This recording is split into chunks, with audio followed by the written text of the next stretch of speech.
Então, primeiramente, bem-vindo aos 4 congressistas, bem-vindo à plateia.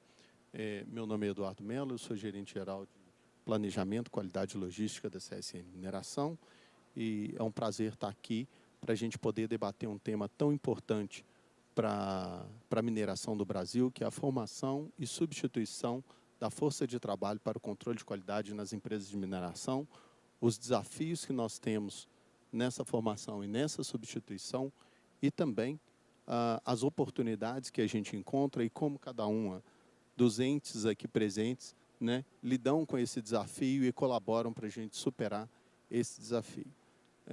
O nosso painel começa agora, o final previsto é 12h30, serão 120 minutos de painel. Um outro recado importante: ao final nós teremos tempo para perguntas. Caso alguém tenha alguma pergunta, por favor, usar o aplicativo Slido.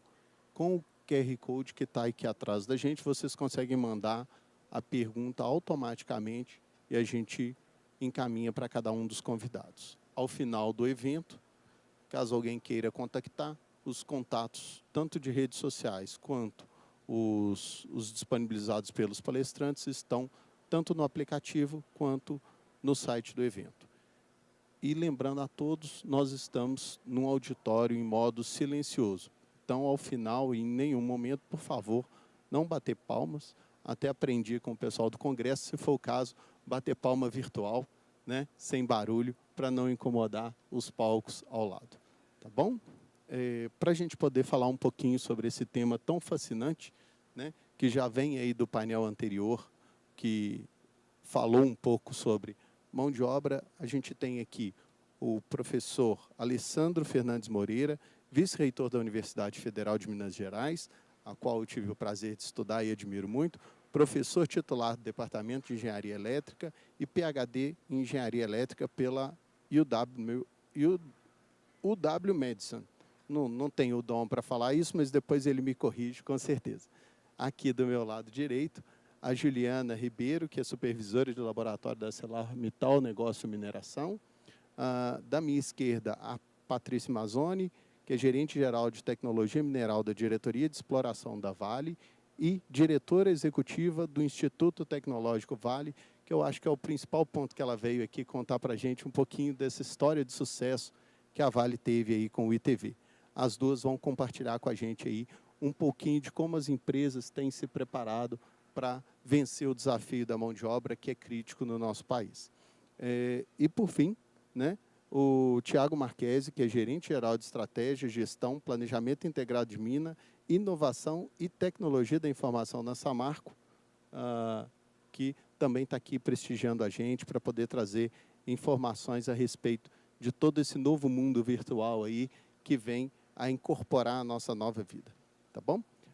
Mais detalhes sobre cada um dos palestrantes, eu já havia dito, mas vou repetir, vocês encontram tanto em termos de informação quanto em termos de contato no aplicativo do evento e também nas redes sociais, tá bom? E aí, só para a gente poder fazer um pequeno contexto, né, que eu acho que ajuda a gente a dar seguimento aqui nas nossas conversas, a indústria mineral vem aí passando por uma transformação muito profunda nos últimos anos, por uma série de motivos, mas principalmente relacionada à digitalização dos nossos negócios e também em relação à demanda da transformação energética que o mundo vem vivendo em prol de um meio ambiente mais sustentável e que as próximas gerações possam desfrutar dessa sustentabilidade que a gente começa a plantar nesse momento através da transformação dos negócios. Só que, para que isso aconteça de uma forma sustentável, de uma forma correta, a gente acaba por enfrentar uma série de desafios e o principal deles é como controlar de forma adequada cada um desses minerais que serão disponibilizados e serão vendidos para cada um dos usuários ao longo do mundo.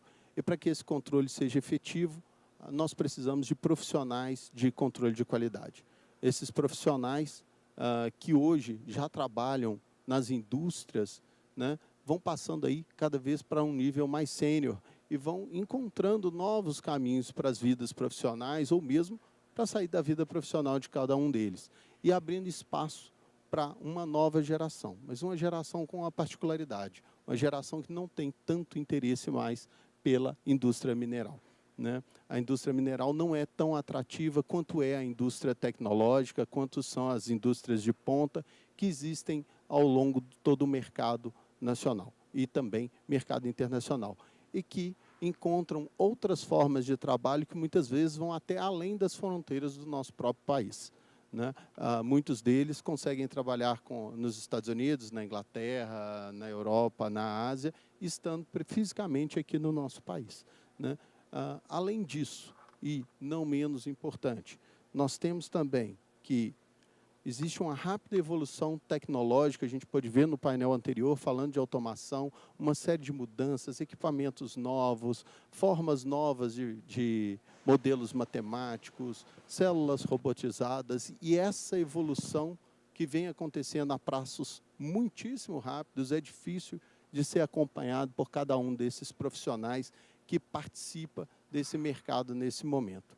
E somado a tudo isso, esses novos tempos de automação, de análise de dados, né, as escolas precisam acelerar e fazer, seguindo como a Thaís falou aqui a respeito da ISO, né, os passos necessários para garantir que essas mudanças sejam realmente efetivas, né? Então, esses novos tempos vão sendo adaptados nos nossos modelos educacionais, mas eles demandam um relativo tempo para que isso aconteça.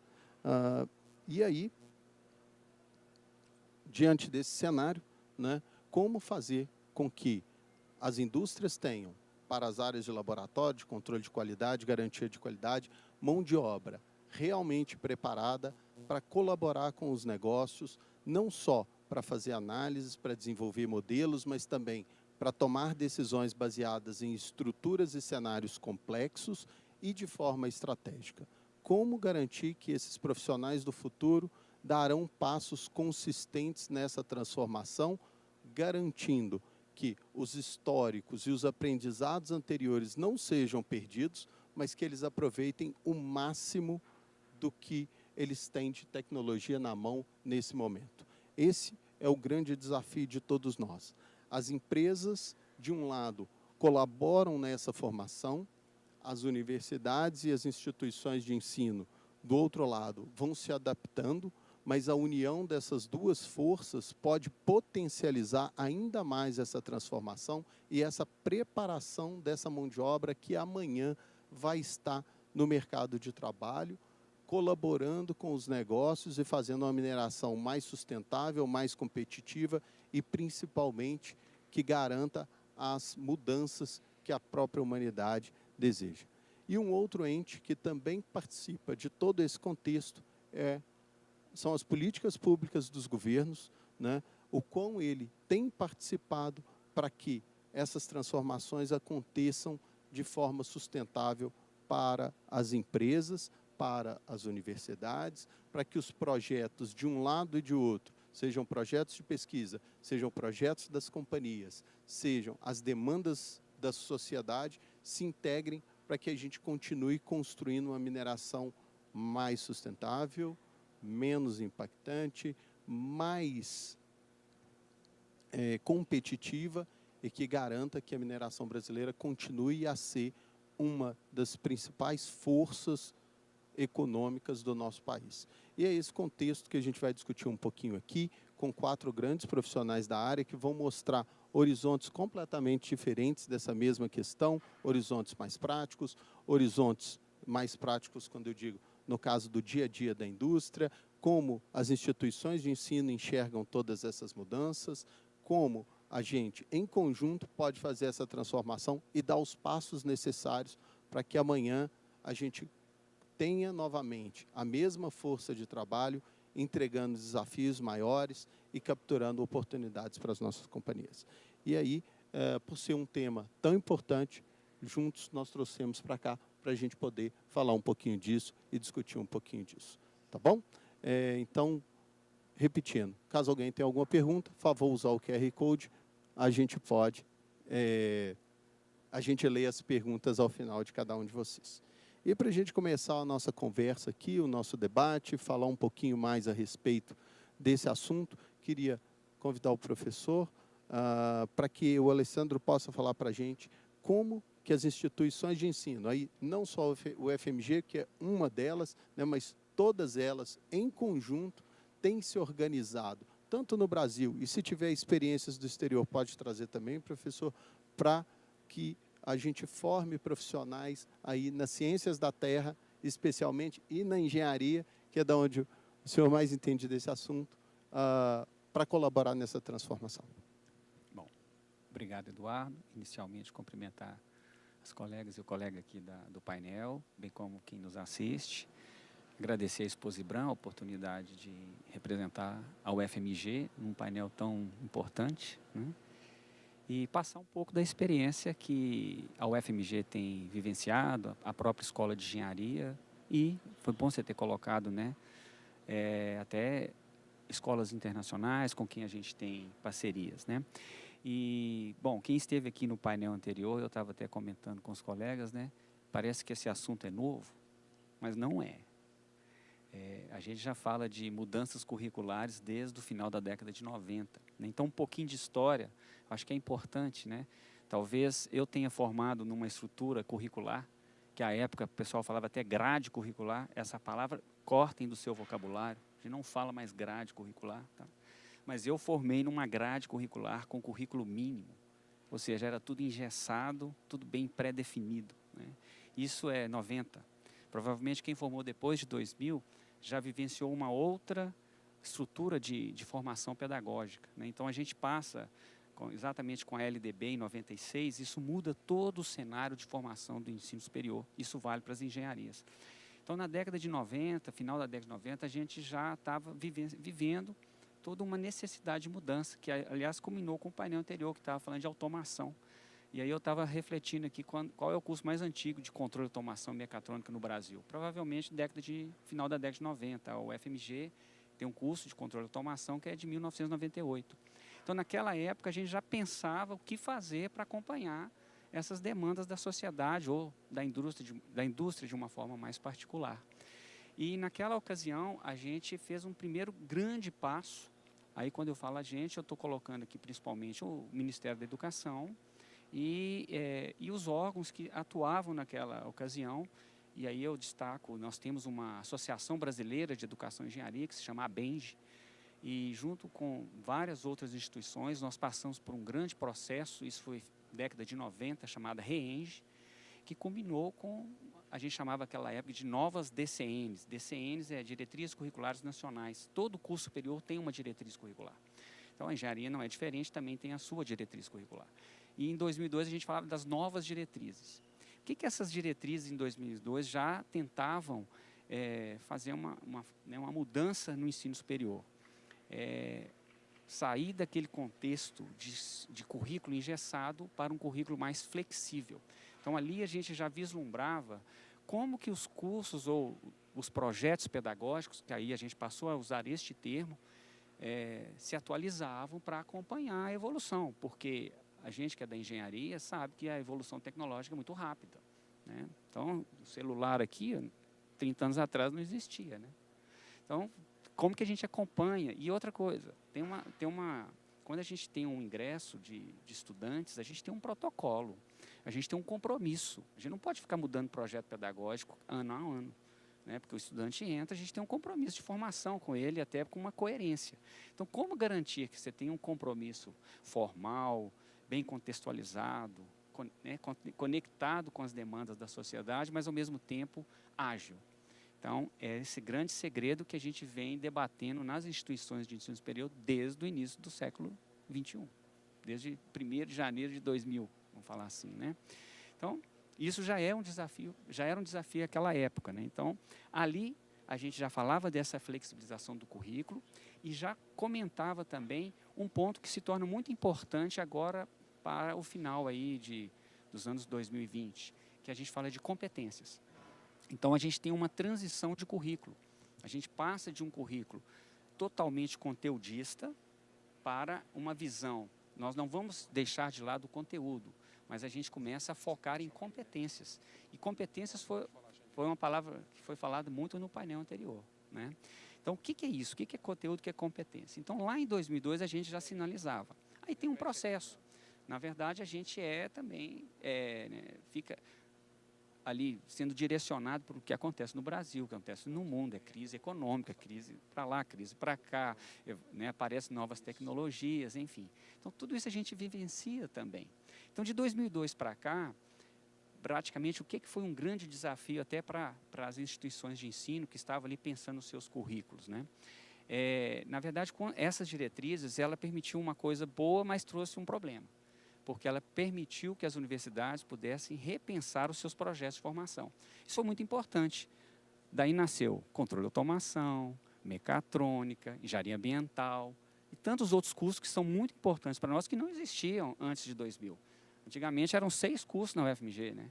Elétrica, química, mecânica, civil, me ajuda aí que eu vou esquecer, Minas e metalúrgica, né? Depois não existia engenharia aeronáutica.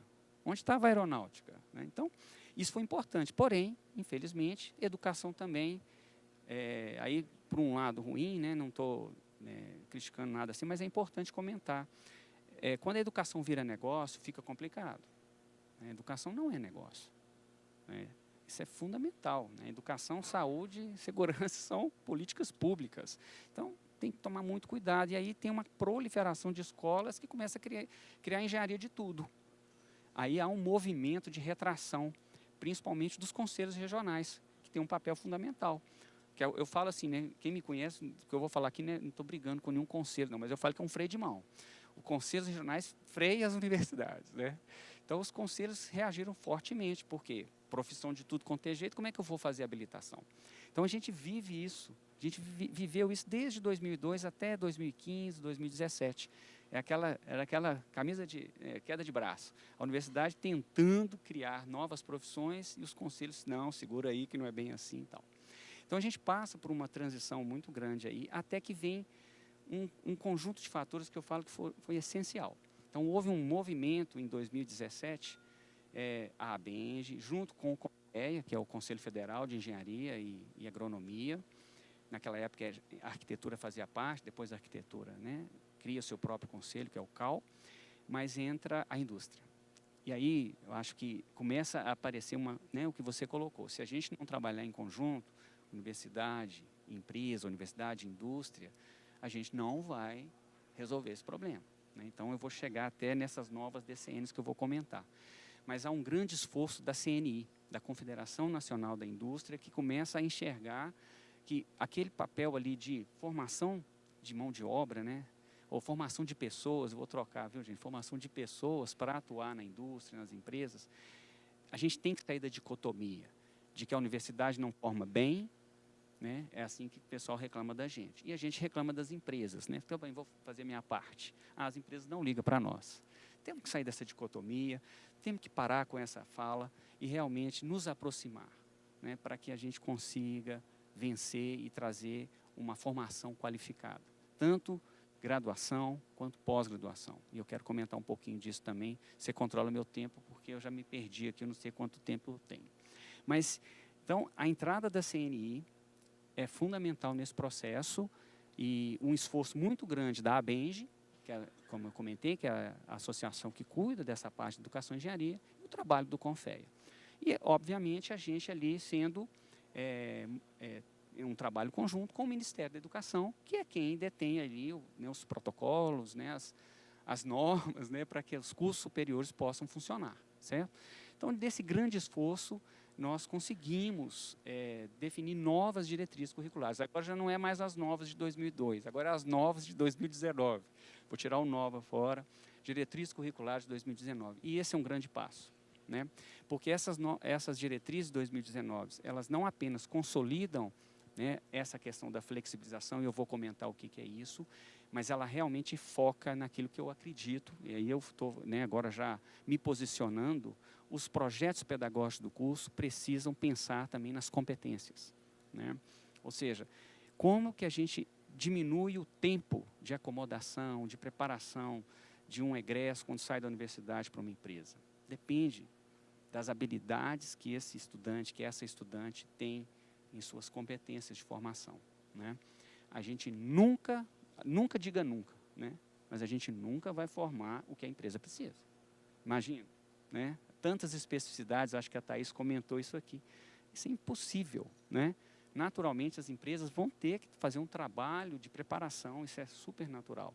Agora, esse tempo depende muito da qualidade desse egresso.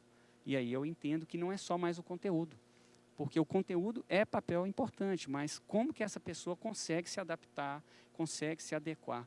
E é isso que os currículos querem trabalhar, que são as habilidades de comportamento, é a habilidade de gestão de pessoas, é a habilidade de gestão de projetos, aqui falou tanto de gestão, é a habilidade para como que ele se adapta e conhece uma nova tecnologia e por aí vai. Então, os currículos, hoje, eles são pensados em uma estrutura que permite essa questão de formação por competências, né, isso é fundamental, a gente não vai esquecer o conteúdo, e aí essa é uma briga para dentro da universidade, porque nós temos resistências também. Ou seja, existem pares docentes que não concordam. Se eu não puder colocar 100 horas de cálculo estrutural, esse engenheiro civil não serve. Eu acho que a gente tem que inovar, tem que pensar novos processos de formação e não, né, e permitir que o projeto pedagógico abra espaço para essas questões. Senão, nós vamos ter um engenheiro que vai ficar ali trabalhando, vai formar, vai gastar 7 anos. 7 é conta de mentiroso, né? 6 anos e meio.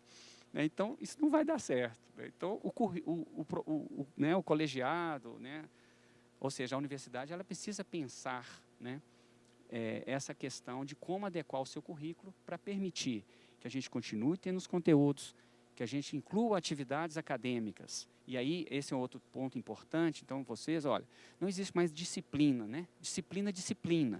Um projeto pedagógico ele é um conjunto de atividades acadêmicas, que tem disciplina, tem estágio, tem projeto, tem evento, tem uma série de outras atividades pedagógicas que são importantes para a formação. Essa é a flexibilidade. Quando a gente fala de flexibilização de currículo, é abrir espaço no currículo para permitir que esses tipos de atividades aconteçam. É aí que entram as empresas. Por quê? Como que a gente vai, de fato, fazer esse relacionamento com a empresa? Né? Então, são nessas atividades.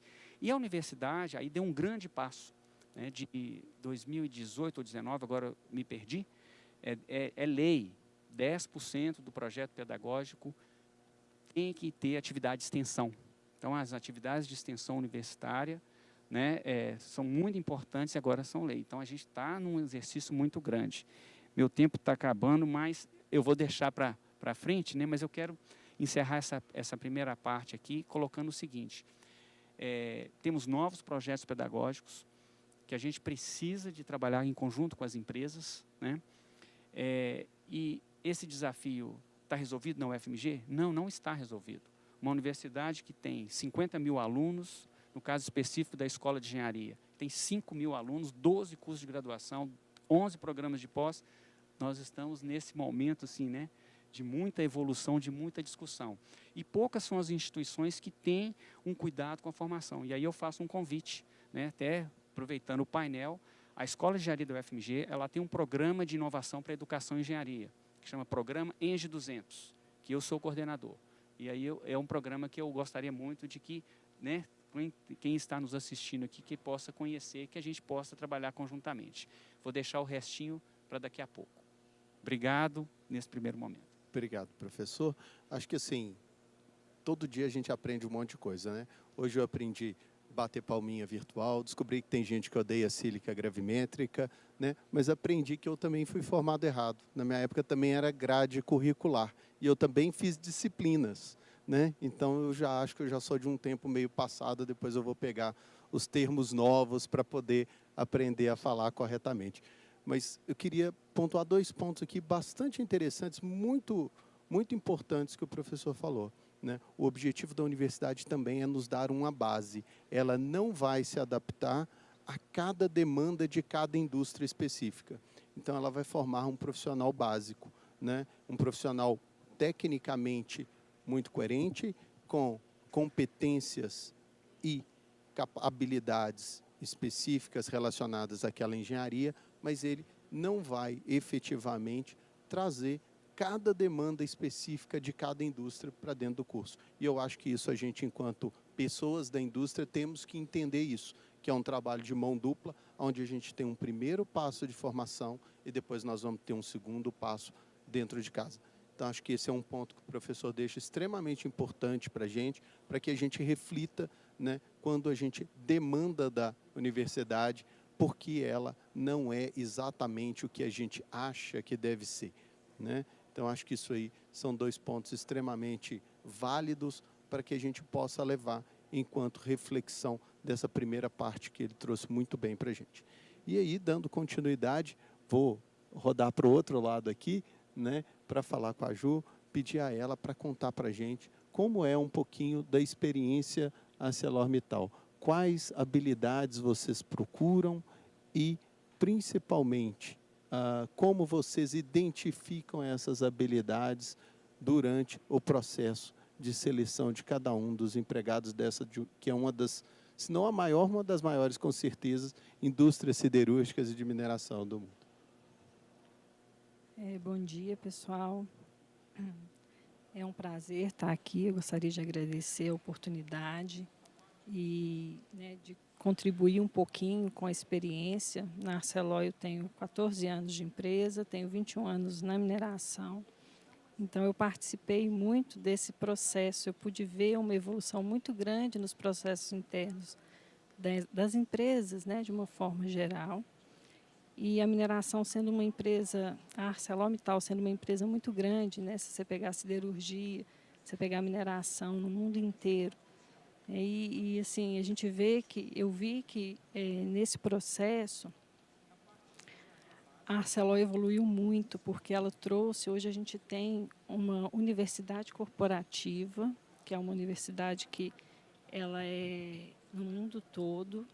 E ali dentro da plataforma nós temos cursos que são online para atender tanto as demandas da siderurgia quanto as demandas da mineração.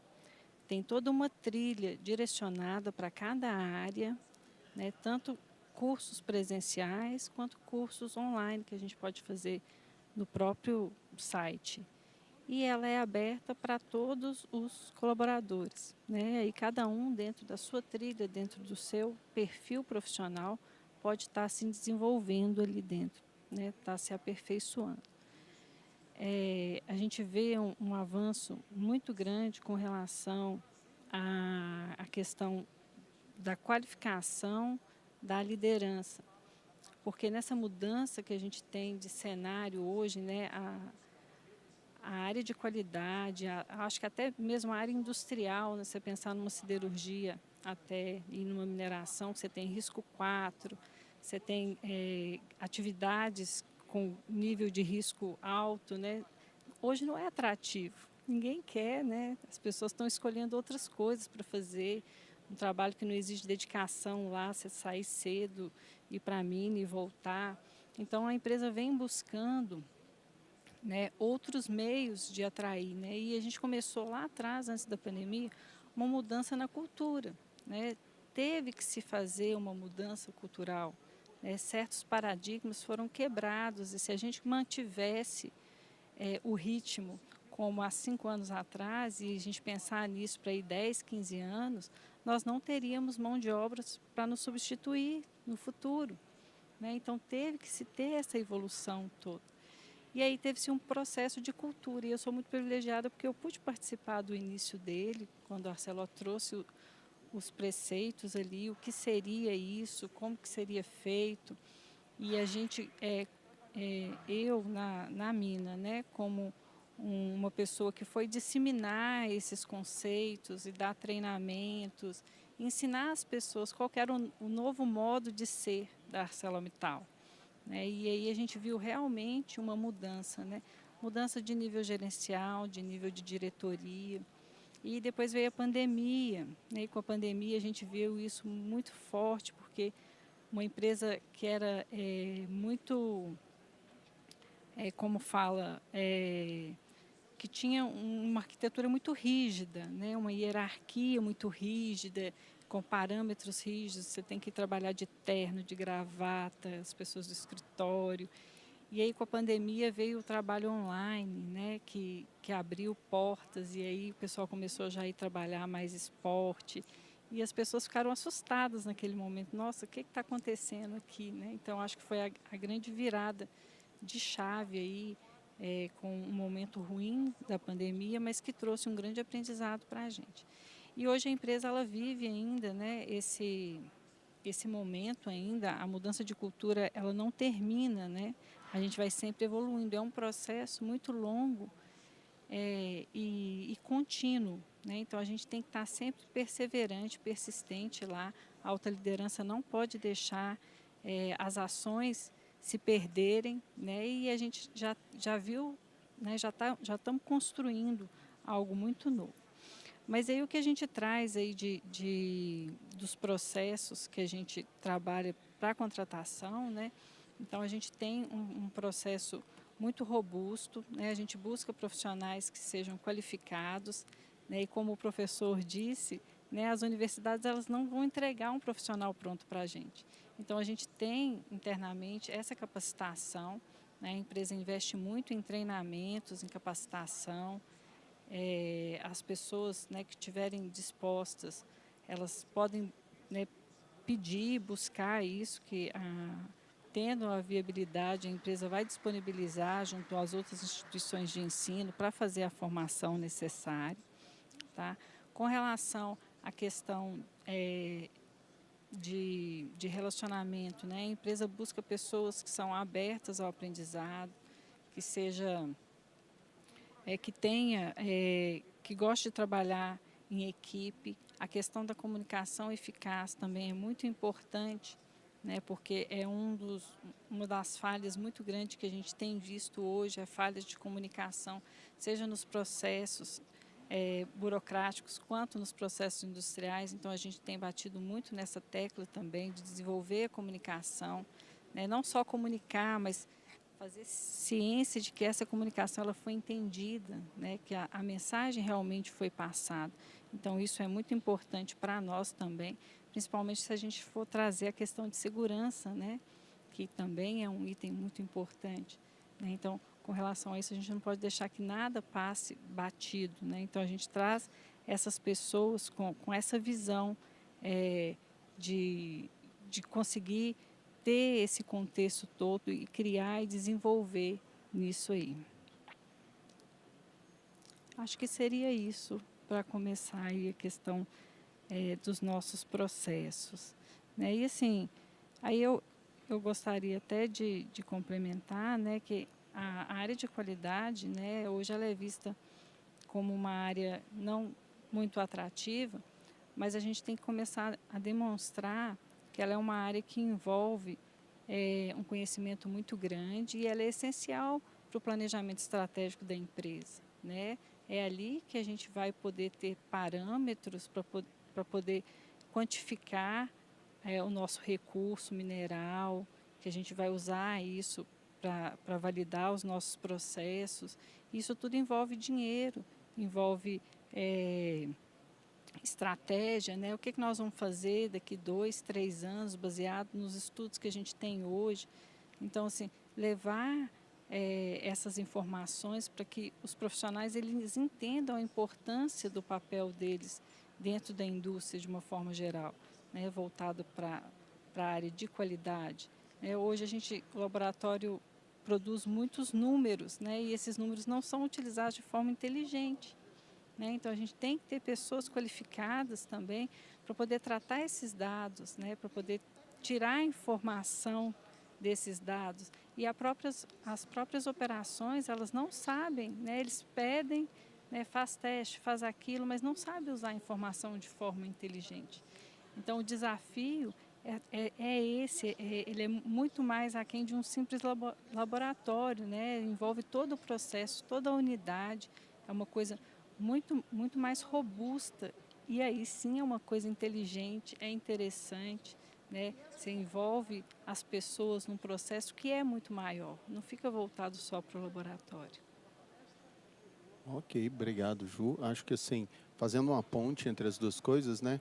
A universidade está abrindo espaço no currículo para colocar outras matérias que não o cálculo estrutural, né? Outras competências, né? E do lado da empresa, a empresa precisa dessas competências, são as competências que ela está demandando. As coisas vão se aproximando naturalmente, né? E que a gente tenha a oportunidade de acelerar e fazer com que isso aconteça de uma forma ainda mais intensa. Eu acho que é nessa aproximação que a Vale partiu de uma iniciativa pioneira de montar o Instituto Tecnológico Vale, que trouxe aí uma série de conquistas, uma série de benefícios, né? Um propulsor para o desenvolvimento tecnológico efetivamente, mas também um formador de força de trabalho, de mão de obra para as operações da Vale e até mais amplamente para o país. Aí, Paty, eu vou te pedir uma coisa. Eu adoro contar história, mas eu adoro ouvir história. Conta para mim como é a história do ITV, como foi, que desafios vocês tiveram nessa caminhada. Joia, obrigada, Eduardo. Em primeiro lugar, eu queria agradecer ao IBRAM e à organização da Expo IBRAM pelo convite para estar nesse painel com você, em nome da Vale e em nome do Instituto Tecnológico Vale. Cumprimento meus colegas de painel, professor Alessandro, Tiago, Juliana, bom dia, plateia. E vai ser bom porque eu também adoro contar história. Então, vou contar um pouco aí da história do Instituto Tecnológico Vale, uma história que começa há mais de 10 anos e foi construída aí por várias pessoas. E essa história ela começa em 2006, quando a Vale fez um diagnóstico da gestão de pesquisa e desenvolvimento dentro da empresa. E um dos resultados e das conclusões desse diagnóstico é que a Vale precisava pensar de uma forma mais estratégica, em termos de inovação. A gente buscava muito uma inovação incremental, pouca foco em formação de profissionais, talvez muito foco em grade, menos em competência. E a gente teve uma inspiração na época no MIT, que é uma instituição também referência em inovação e formação de profissionais, referência em engenharia, fundada em 1861. E se pensou em ser um MIT, trazer essa proposta de ensino e desenvolvimento científico aqui para o Brasil. Uma das coisas que a gente se inspirou no MIT é que todo o desenvolvimento tecnológico que é feito no MIT, ele busca trazer valor para a sociedade. Então, isso foi uma das premissas durante a fundação do ITV, né? Como a gente trazer valor e compartilhar conhecimento e valor com a sociedade. Então, esse foi um dos pilares aí nessa concepção. E aí, em 2009, o ITV ele foi constituído dentro da empresa, primeiro através de uma diretoria, que foi o DITV, Diretoria de Inovação e Tecnologia, e em 2010 a gente institucionalizou mesmo, legalmente, o ITV dentro da empresa. E uma lei muito importante no Brasil que a gente tem é a Lei 10.973, que é chamada Lei de Inovação, é uma lei de 2004. E ela versa sobre ICTs, né? Então, gente, o ITV ele é um ICT, um Instituto de Ciência e Tecnologia. Ele não tem fins lucrativos, ele é vinculado à empresa para a geração de conhecimento e formação de pessoas, muito foco em mestrado também. E a primeira sede do ITV, né, é muito simbólico, ele foi em Belém. Então, o ITV ele foi fundado, ele foi construído e inaugurado em 2012, na cidade de Belém. E o ITV da Vale ele tem duas unidades, uma de desenvolvimento sustentável e uma de mineração. Então, a gente começa, né, o primeiro passo da Vale com o ITV é na Amazônia, então é dentro do ecossistema da Amazônia, com o ITV Desenvolvimento Sustentável, buscando aí linhas de pesquisa de uso sustentável de recursos naturais, biodiversidade, genômica ambiental e um papel muito importante também que são estudos socioeconômicos da região. E em 2012, no mesmo ano da partida, a Vale lança o primeiro mestrado profissional, que é o mestrado de indústria. Então, é um mestrado que ele já tem 12 anos, tem 12 turmas. Ele chama Uso Sustentável de Recursos Naturais em Regiões Tropicais. Já teve 317 alunos aí, quase 200 teses, né, de egressos aí. E a gente tem os dados bem interessantes desse mestrado, praticamente metade são de profissionais e pessoas de fora da Vale. Então, realmente, aí a gente tem aí metade de profissionais de dentro da Vale e os mestrados são abertos. Então, eu já aproveito para deixar o convite, a página do ITV, ela é aberta, as chamadas de mestrado, elas são públicas, temos casos que as vagas não são todas completadas, porque os candidatos não conseguem chegar no nível do mestrado, né, que é credenciado aí pelo MEC, e a gente começa com esse papel aí na história, né? Então, falando aí 12 anos atrás, né, o ITV ele já começa lançando esse mestrado. 2 anos depois, em dezembro de 2014, a gente inaugura a outra sede do ITV, que é o ITV Mineração, e o local escolhido foi Ouro Preto. Aí tem todo um simbolismo também, né? A gente aqui que é de Minas, né? A Escola de Minas também foi fundada em Ouro Preto no século XIX, junto depois com a Universidade Federal de Ouro Preto. Hoje o ITV, Instituto Tecnológico Vale Mineração, está dentro da UFOP, num prédio construído em parceria com a UFOP. E em 2015, a gente inaugura e lança o segundo mestrado profissional, que é um mestrado justamente de instrumentação, controle, automação, robótica em processos de mineração. E aí essa discussão é muito interessante, porque a gente sentou para discutir as linhas do ITV, a gente pensou muito em processamento mineral, né? Já tinha trabalhos com a Gorsex, o próprio Centro de Desenvolvimento Mineral, que é o centro de pesquisa onde eu trabalho, na Vale também focado em tratamento de minério. E nessas discussões a gente identificou que o grande gap de formação de profissionais é justamente automação e controle e robótica. E achei muito interessante quando o professor Alessandro trouxe essa discussão aí da universidade, porque a gente passou por isso. E aí a gente tomou uma decisão mais estratégica de focar muito nessa linha, de formações de profissionais aí, nessa linha de instrumentação e controle, que é um dos grandes aí, linhas de trabalho do ITV Mineração. Além disso, a gente trabalha com lavra de minas, tribologia, que estuda a parte de atrito, novos materiais para os nossos equipamentos. A gente trabalha também com navegação e metalurgia extrativa e processamento mineral também. Então, o ITV ele é fundado ali em Ouro Preto, o Mineração, e a gente começa em 2022 também um caminhar aí para fazer uma agenda Pará, porque a nossa ideia é estar atuando e desenvolver os territórios onde a Vale atua, que seriam Minas Gerais, Espírito Santo, principalmente, Pará e Maranhão. Então, a partir de 2022, o ITV Mineração ele amplia a sede para Belém, e no ano passado, em dezembro, o ITV ele entra no Parque de Ciência e Tecnologia Guamá, que é uma iniciativa do governo. É o primeiro centro ecossistema de inovação do norte do país, fomentando inovação, startups locais, e essa realmente aí é um dos objetivos nossos, porque a gente vê uma carência de formação de mão de obra na região norte. Essa é uma das linhas de atuação do ITV, e esse ano a gente foi emitido um relatório muito interessante aí, que é o IBDI, não sei se você viu, o Índice Brasileiro de Desenvolvimento e Inovação, né, emitido aí pelo INPI, e foi bem interessante, porque quando você pega Minas Gerais e Espírito Santo, em termos de inovação, a gente está lá no 6º e 8º lugar, mas quando você pega Maranhão e Pará, que é onde a gente atua, está praticamente no último lugar, né? O Maranhão está em 26º, o Acre em último lugar. Então, eu acho que com essa parte de ensino, a gente consegue desenvolver e contribuir em parceria com as universidades a mão de obra aí desses lugares. Então, até o momento, o ITV ele tem investimento já de pouco mais de R$1 bilhão em pesquisa, em desenvolvimento e formação.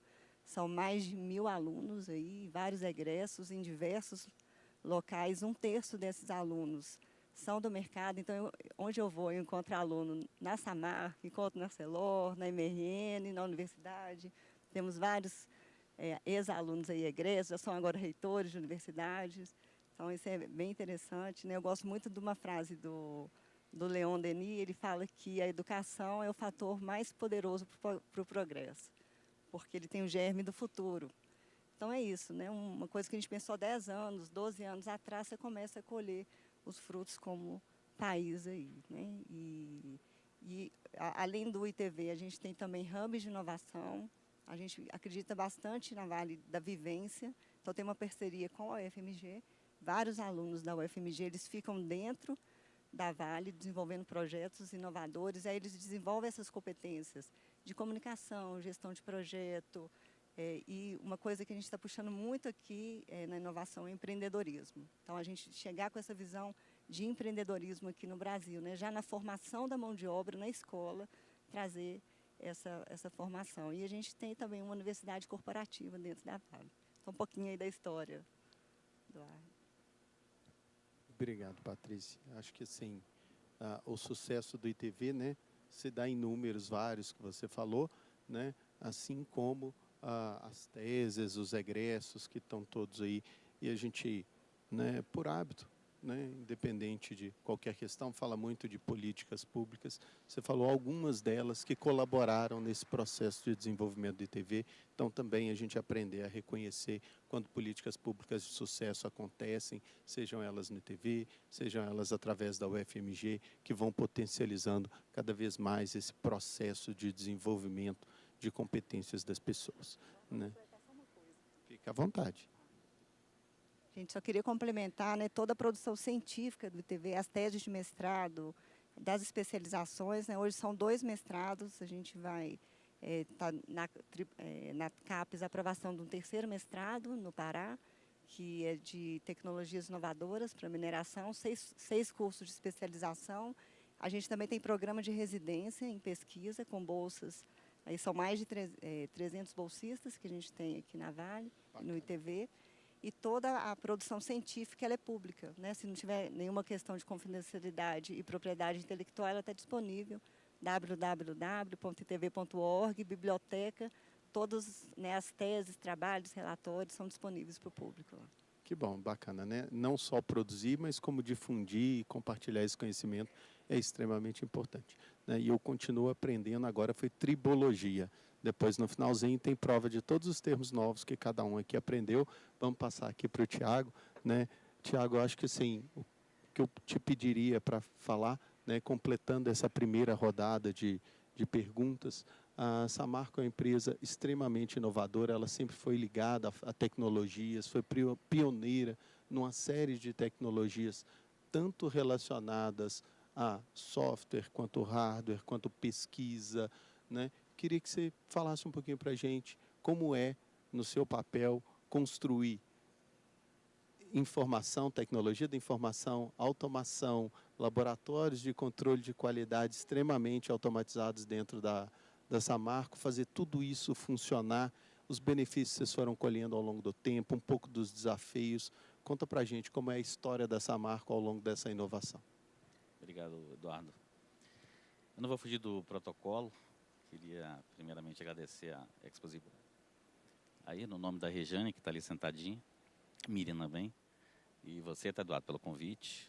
Dar um bom dia para os meus colegas de painel e um bom dia para a turma que está desfrutando dessa manhã conosco, num tema tão relevante. Antes de te responder, Eduardo, eu vou até fazer menção ao meu atual cargo, né? Poxa, o que está fazendo aqui em cima um cara de TI?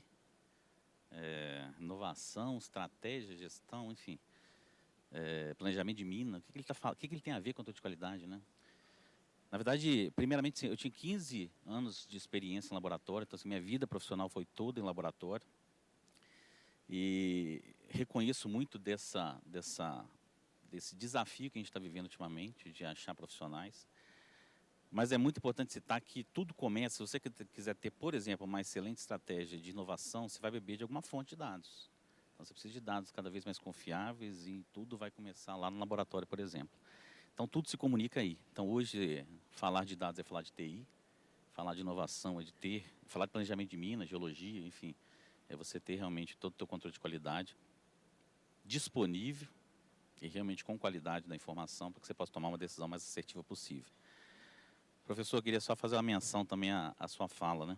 Eu achei muito interessante da grade curricular, vou abolir esse nome, esse termo, essa nomenclatura do meu vocabulário, mas o modelo mental vai funcionar, então vou acabar, acho que, falando grade curricular várias vezes.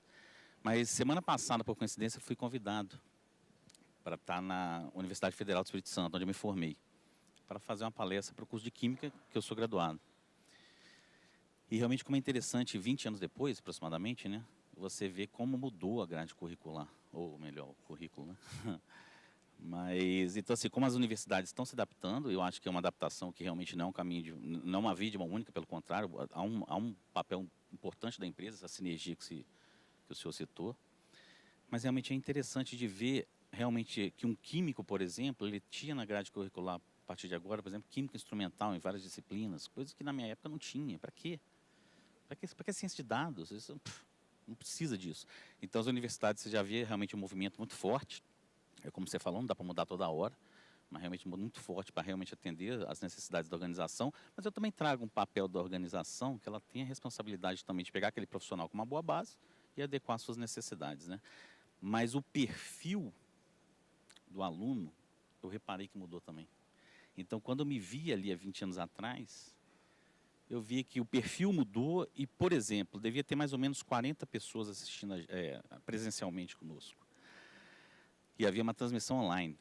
Então, tinha mais ou menos 100 pessoas online. Então, assim, é uma juventude, que diferente de old school aqui falando, né? Ele prefere as coisas online. Então, como você atrai esse profissional? Como você atrai ele para começar, como você comentou, tá, Eduardo? Ele precisa de uma boa base. A gente comentar um negócio com vocês, assim, eu tive um coeficiente de rendimento, vou realmente jogar a humildade de lado aqui. Eu tive um coeficiente de rendimento de 9,2. Nunca fiquei de prova final, professor. Mas nunca me perguntaram isso. Primeira vez que eu falei, então estou orgulhoso de falar aqui para o público. Mas eu realmente nunca numa entrevista me perguntaram isso. Mas isso foi possível, isso me possibilitou uma excelente base curricular, a ponto de hoje eu ser capaz de ter uma multidisciplinaridade, eu estar aberta a mudanças. Então, uma boa base, que nem você comentou, Eduardo, é fundamental. E aí passa de uma excelente grade curricular, mas, de novo, isso não torna o profissional pronto para atuar na organização. A empresa vai precisar enxergar aquele profissional e, obviamente, fazer as suas adequações. Mas, respondendo aos seus pontos, Eduardo, eu começo justamente falando um pouquinho da estrutura que a gente tem na organização. Na Samarco, a gente tem uma gerência, e eu vou citá-la para falar um pouquinho da sua pergunta, que é uma gerência que engloba engenharia de automação, engenharia de processo e controle de qualidade. E, obviamente, que a automação ela não vai perder sua essência das disciplinas ou dos seus KPIs de manutenção. Então, assim, ela vai continuar tendo ainda como métricas de desempenho muito indicador que está associado às disciplinas de manutenção. Perfeito. Mas, ao ter uma gerência que engloba essas três áreas, você acaba definindo, acaba direcionando uma estratégia que você espera daquela gerência. Que é uma gerência justamente que vai trabalhar em controle de qualidade, que vai trabalhar justamente em melhorias de processo, otimizações e por aí vai. Então, tudo começa no laboratório, tudo começa com controle de qualidade. Então, aquela história, né, com grandes poderes e grandes responsabilidades. Então, a turma vai beber daquela fonte. E o laboratório deixa de ter de ser uma área secundária para ser uma área protagonista. Então, eu preciso de profissionais ali que desempenham realmente um protagonismo. Então, deixa de ser uma área que meramente certificadora de qualidade de produto para ser certificadora de qualidade e desempenho do seu processo. Então, gerar cada vez mais informação para que a turma possa beber daquela fonte e tomar as melhores decisões de processo. Então, você tem na Samarco, hoje, um laboratório, uma área de controle de qualidade, que ela faz parte, ela está integrada nas soluções de tecnologia da nossa empresa. E, obviamente, aí um primeiro mantra que eu trago é o seguinte: o laboratório ele vive de credibilidade. Então, ele tem que gerar cada vez mais dados de qualidade. E aí um segundo ponto, ele tem que gerar esses dados de qualidade com o menor tempo possível. E foi muito legal escutar a palestra anterior, porque é uma tendência, eu acho que a gente não vai tirar a responsabilidade do laboratório de seguir todas as questões normativas, ali para a Regiane, mas todas as questões normativas nós vamos seguir realmente para certificar a qualidade do produto final. O cliente exige isso. Você tem que ter a precisão na 10ª casa depois da vírgula. Só que para tomadas de decisão de processo, você não precisa de todo esse rigor. Então, você pode realmente abrir mão de algumas etapas e, obviamente, fornecer informações que são suficientes para que o engenheiro de processo, o engenheiro de automação, ele consiga realmente tomar decisões de forma mais rápida. Então, ele tem que gerar dados de qualidade e o laboratório tem que ter essa preocupação de cada vez mais gerar informações rápidas. E aí entra o profissional de automação. ajudando em medidores online, soft sense está na moda, né? Então, você pegar, modelar o teu processo, onde ele não consegue fisicamente um instrumento, ter algum soft sensor medindo, gerando informação para algum sistema especialista, enfim, instrumentação e por aí vai. Mas quando eu cito, então, dados de qualidade e rápido, esses dados também têm que estar disponíveis, aí onde entra a TI, que é a área que eu atuo. Então, assim, antigamente tinha uma divisão muito clara, né? O profissional de TI cuidando de dados corporativos e o profissional de TA meio que chão de fábrica, né? E hoje há uma zona ali que eu já não consigo separar o profissional de TI do profissional de TA. Então, assim, há uma interdependência muito grande entre os dois. Então, você falar de inteligência artificial, você falar de ciência de dados, você falar de, enfim, de todas essas tecnologias que envolvem gestão da informação, sem falar desses dois profissionais em uma atuação conjunta, você não vai ter sucesso. Isso foi muito debatido, inclusive, na palestra anterior, né? Então, assim, o que a gente espera disso tudo, o que a gente usufrui disso tudo na Samarco? Na Samarco tem uma letrinha que a gente usa muito, chamado SCAP, e eu vou explicar aqui direitinho o que é. Elas são as iniciais de Sistema de Controle Avançado de Processo. Eu poderei dar N exemplos aqui, mas eu acho que é o principal. Toda essa gama de informação então, que é gerada, que começa lá nos laboratórios, então o profissional de processo, junto com o profissional de automação e o profissional de TI disponibiliza para a organização, ele é suficiente para que a gente faça sistemas especialistas. Nada mais é que a gente modela muito bem o nosso processo e a gente utiliza a inteligência artificial para tomada de decisão. E tomada de decisão dentro de ranges que a gente acredita que o processo pode atuar. Obviamente que vai ter momentos que esses ranges estão fora e aí realmente você precisa de novo do profissional para estar revendo o modelo. Mas esses dados, esse sistema de controle avançado de processo, ele é capaz de gerar, então, uma série de benefícios que possibilita para o nosso processo uma redução da variabilidade. Então, aí é um dos principais benefícios que a gente tem. É óbvio que o ser humano tem uma capacidade de estar imputando incertezas e variabilidades no processo, né? Principalmente quando você não tem um processo padronizado. Mas quando você tem justamente sistemas otimizantes, então você tem uma padronização da tomada de decisão, o que você vai enxergar é justamente uma redução dessa variabilidade. Reduzir variabilidade significa que você pode deslocar sua média. Deslocar sua média significa que você pode explorar os seus limites. E aí eu acho que é o grande benefício. Mas nem tudo são flores. E o último painel, conversando aqui com os colegas, eu gostei muito os problemas que foram relatados, é um problema comum a toda organização. Então, assim, é muito legal. Aquela história assim, você quer chegar rápido, vai sozinho, né? Mas você quer chegar longe, vai junto. Então, assim, é muito bom de compartilhar as dores, justamente para a gente tentar conjuntamente chegar até uma alternativa. Quer um exemplo? Operador. Quando eu falo engenheiro de processo, engenheiro de automação, laboratório, né, com controle de qualidade e ATI, você não pode esquecer do operador. Esse cara tem muita informação. Na Samarco tem um mito, e eu já presenciei isso. Teve, para quem conhece o processo, um rapaz, um operador, ele pegou o minério, ele pegava o minério, ele nem trabalha conosco mais hoje, ele é aposentado, ele cheirava o minério e falava, esse minério não aglomera, e o danado sempre estava certo. Você fazia 1000 análises e esse cara, pelo cheiro, ele falava, esse minério não aglomera. Então, você não pode menosprezar um conhecimento tácito que está ali na sua frente. Então, você tem que ter um operador, e até porque, no final das contas, quem liga e desliga o software é ele. Ele que está no comando do avião. Então, se ele vai deixar no piloto automático, se ele vai tirar, é ele. Então, quando ele faz parte de todo o processo de desenvolvimento, é garantia de sucesso, que foi uma das pautas que a gente discutiu na questão anterior. Segundo ponto, minério muda. O processo muda. Então, cuidado. Da mesma forma que eu comentei que o laboratório vive de credibilidade, quando a gente faz um sistema especialista, ele também vive de credibilidade. Botou para rodar, queimou etapa, não vai ter sucesso. Você vai ter muito mais dificuldade para você colocar ele em operação novamente. Então, é muito importante que você se anteceda a qualquer mudança de processo, qualquer mudança de minério, que venha acarretar uma necessidade de mudança das regras que você está realmente alimentando o seu sistema especialista. E só o terceiro ponto para finalizar, e aí um papel fundamental do controle de qualidade, e da importância da empresa alimentar as universidades, né, de estar revendo o currículo. A gente sempre está falando muito de produto.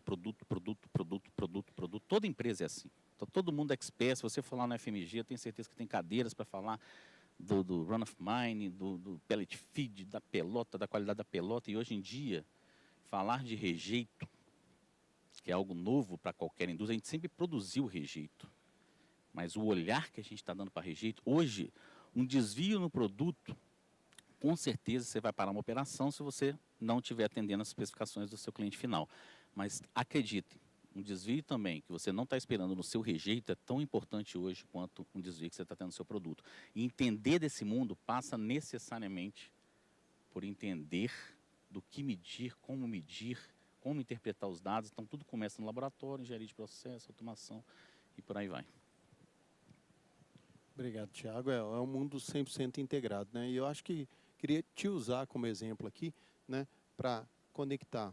O professor falou de uma excelente base curricular, dos dois lados, universidade corporativa e TV. É assim que a gente faz um químico entender de TI, né? É exatamente o exemplo do sucesso da integração dessas 3 dinâmicas que a gente acabou de falar. E aí, voltando, professor Alessandro, queria antes disso, quem tiver pergunta, para usar o QR Code, não se esqueça, a gente lê no final. Queria pedir para todo mundo estar um pouquinho atento ao tempo aí, para a gente não passar e ter a oportunidade da pergunta da plateia. É um fato que os profissionais de engenharia estão cada vez mais escassos no mercado de trabalho, né? Somos seres em extinção, eu diria assim, né? O que o senhor tem visto aí que as universidades, as instituições federais de ensino têm feito para atrair mais profissionais ou mais pessoas para se formarem em engenharia? E de lambuja aí um pouquinho, se o senhor puder falar, o que do outro lado as indústrias podem fazer para potencializar essas estratégias que vocês têm trabalhado com elas? Bom, essa é uma boa pergunta.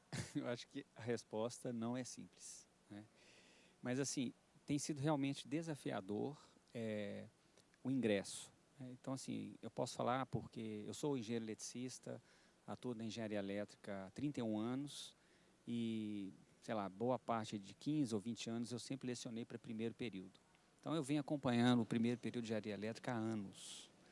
E, realmente, assim, a falta de maturidade que a gente tem percebido quem está chegando. Talvez a escola de engenharia não sofra tanto, é uma escola muito grande, então a gente tem visibilidade, a gente tem, né, pessoal interessado, mas, de fato, a gente está tendo realmente um apagão para as engenharias. Isso é verdade e talvez uma questão, aí é a minha opinião, eu acho que a educação básica precisa ser revista nesse país urgentemente, acho que esse é um ponto fundamental e tem colocado uma responsabilidade para a universidade, porque a gente também não tem que escolher quem vai chegar. Chegou, ingressou, esse é o profissional que eu vou trabalhar. E essa falta de maturidade, ela tem reflexo importante que é na evasão. Então, às vezes, o estudante, né, a gente até comenta, né, a UFMG é 100% SISU. Então, o Enem e o estudante tem 2 escolhas. E ele não, acho que muitas vezes ele não sabe o que ele quer, mas ele tem que escolher, vou entrar na UFMG. E entrou. Chega lá, ele frustra. Poxa, não era isso que eu queria. Isso acontece demais. E então, a gente está vivendo isso, né? E aí, eu reforço o que eu falei no primeiro momento. A necessidade do projeto pedagógico do curso ser flexível o suficiente até para enxergar uma potencialidade nesse estudante, né? E aí, dando uma continuidade do que eu comentei, o projeto hoje ele tem 4 pilares. Ele tem o núcleo básico, que é essa formação básica que foi comentada aqui. Ele tem um núcleo específico, que dá ali, né, a especificidade da formação do engenheiro eletricista, do engenheiro mecânico, do de Minas, metalurgista, né? Ele precisa das atividades complementares, que é onde vai ser trabalhadas as competências, as habilidades de comportamento. Isso é necessário no currículo hoje. E ele tem que ter também uma carga horária de formação livre, até para permitir que o estudante possa se motivar dentro do curso. Então, o que a gente tem feito, colegas aqui da mesa, Eduardo, é realmente assim, criar oportunidades para o estudante se enxergar dentro da formação dele. Então, a gente fala muito de abrir espaço para o protagonismo estudantil. Então, isso tem sido uma atividade que a gente tem feito na Escola de Engenharia da UFMG, exatamente para tentar, fique aqui conosco, né? Não vai embora, né? Porque o pessoal vai saindo, né? Então, isso reforça essa necessidade. Convido vocês até a visitar as diretrizes da engenharia, até para vocês entenderem um pouco o que a gente está passando nesse momento. E eu acho que tem algumas coisas que foram comentadas aqui, eu quero pegar um gancho na fala do Tiago, que ele falou da interdisciplinaridade. E isso também tem que ser vivenciado dentro dos currículos. Então, esse é um outro pilar importante dos novos projetos pedagógicos. A gente fala de formações transversais ou formações complementares, que ali o estudante de engenharia de Minas, ele pode fazer uma atividade acadêmica em outras áreas. E é necessário que faça, até mesmo para ele melhor, né, dar mais suporte para a adaptação dele. Então, a interdisciplinaridade que você comentou, a gente está trabalhando na universidade. São as formações transversais, são as formações complementares. Por isso que a gente chama isso hoje não mais de uma grade, mas de um projeto. Isso é um projeto de formação, coerente, contextualizado. Aí eu quero também comentar 2 pontos para fortalecer o discurso que eu fiz no início, de que é essa parceria necessária com a indústria. Eu acho que tem vários pontos, e aí eu cito, né, um exemplo para nós, né, Patrícia citou o MIT, e tem uma escola muito pequenininha, próximo ali do MIT, que chama Olin College. Não sei se já ouviram falar, mas o Olin College eu falo que é o paraíso para quem mexe com educação e engenharia. Eu mexo com educação e engenharia há mais ou menos, sei lá, 20 anos. É o paraíso para nós, porque é uma escola de 400 alunos que os projetos pedagógicos são puramente formação em projetos. Ele tem um projeto desde a primeira aula, desde a primeira disciplina lá que ele faz, né? E isso fez uma mudança na formação em engenharia. Então, o Olin College é uma experiência internacional muito importante para quem trabalha com educação em engenharia, eu recomendo, né? E ali abriu os nossos olhos, né? A escola de engenharia pôde beber dessa água e isso nos deu uma outra noção de que pensar para dentro da escola, né? E ali, nessa formação em projeto, a gente verificou que uma das deficiências que os nossos cursos estavam tendo é o distanciamento da formação em projeto, que foi talvez até uma situação natural de evolução mesmo dos cursos, né? Se a gente pensa no fortalecimento da pós-graduação no Brasil, é um momento em que as escolas de engenharia elas se distanciam um pouco, né, do mercado. Talvez até para fortalecer a pós, foi um movimento natural que a gente viveu. Talvez seja a hora agora de regular o diapasão, né? E, por exemplo, talvez vocês conviveram com professores que eram tempo parcial, que atuavam na indústria. Hoje o Departamento de Engenharia Elétrica não tem nenhum professor de tempo parcial. Tem alguns cursos que ainda tem. Eu acho que está na hora da gente voltar para ter vocês que estão assistindo, ir lá na UFMG lecionar para nós. Eu acho que esse é um ponto importante, está um pouco distante ainda, mas eu acho que essa porta não pode ser fechada. Ela tem que ser fortalecida. Mas enquanto isso não acontece, a indústria é muito bem-vinda para trabalhar os projetos final de curso, que é uma outra atividade que a gente está fortalecendo. Então, em alguns cursos chama TCC, outros PFC, enfim. Todo curso superior tem que fazer um projeto final de curso. E a gente realmente tem dentro desse EJA 200 que eu comentei, a gente tem uma atividade que é exatamente a indústria fornecendo o problema para a gente resolver. Então, a indústria participa da formação, né? Outra coisa que a gente está fazendo, que eu acho que é muito importante, ter um conselho ali interdisciplinar que tenha a presença da indústria para pensar as inovações curriculares.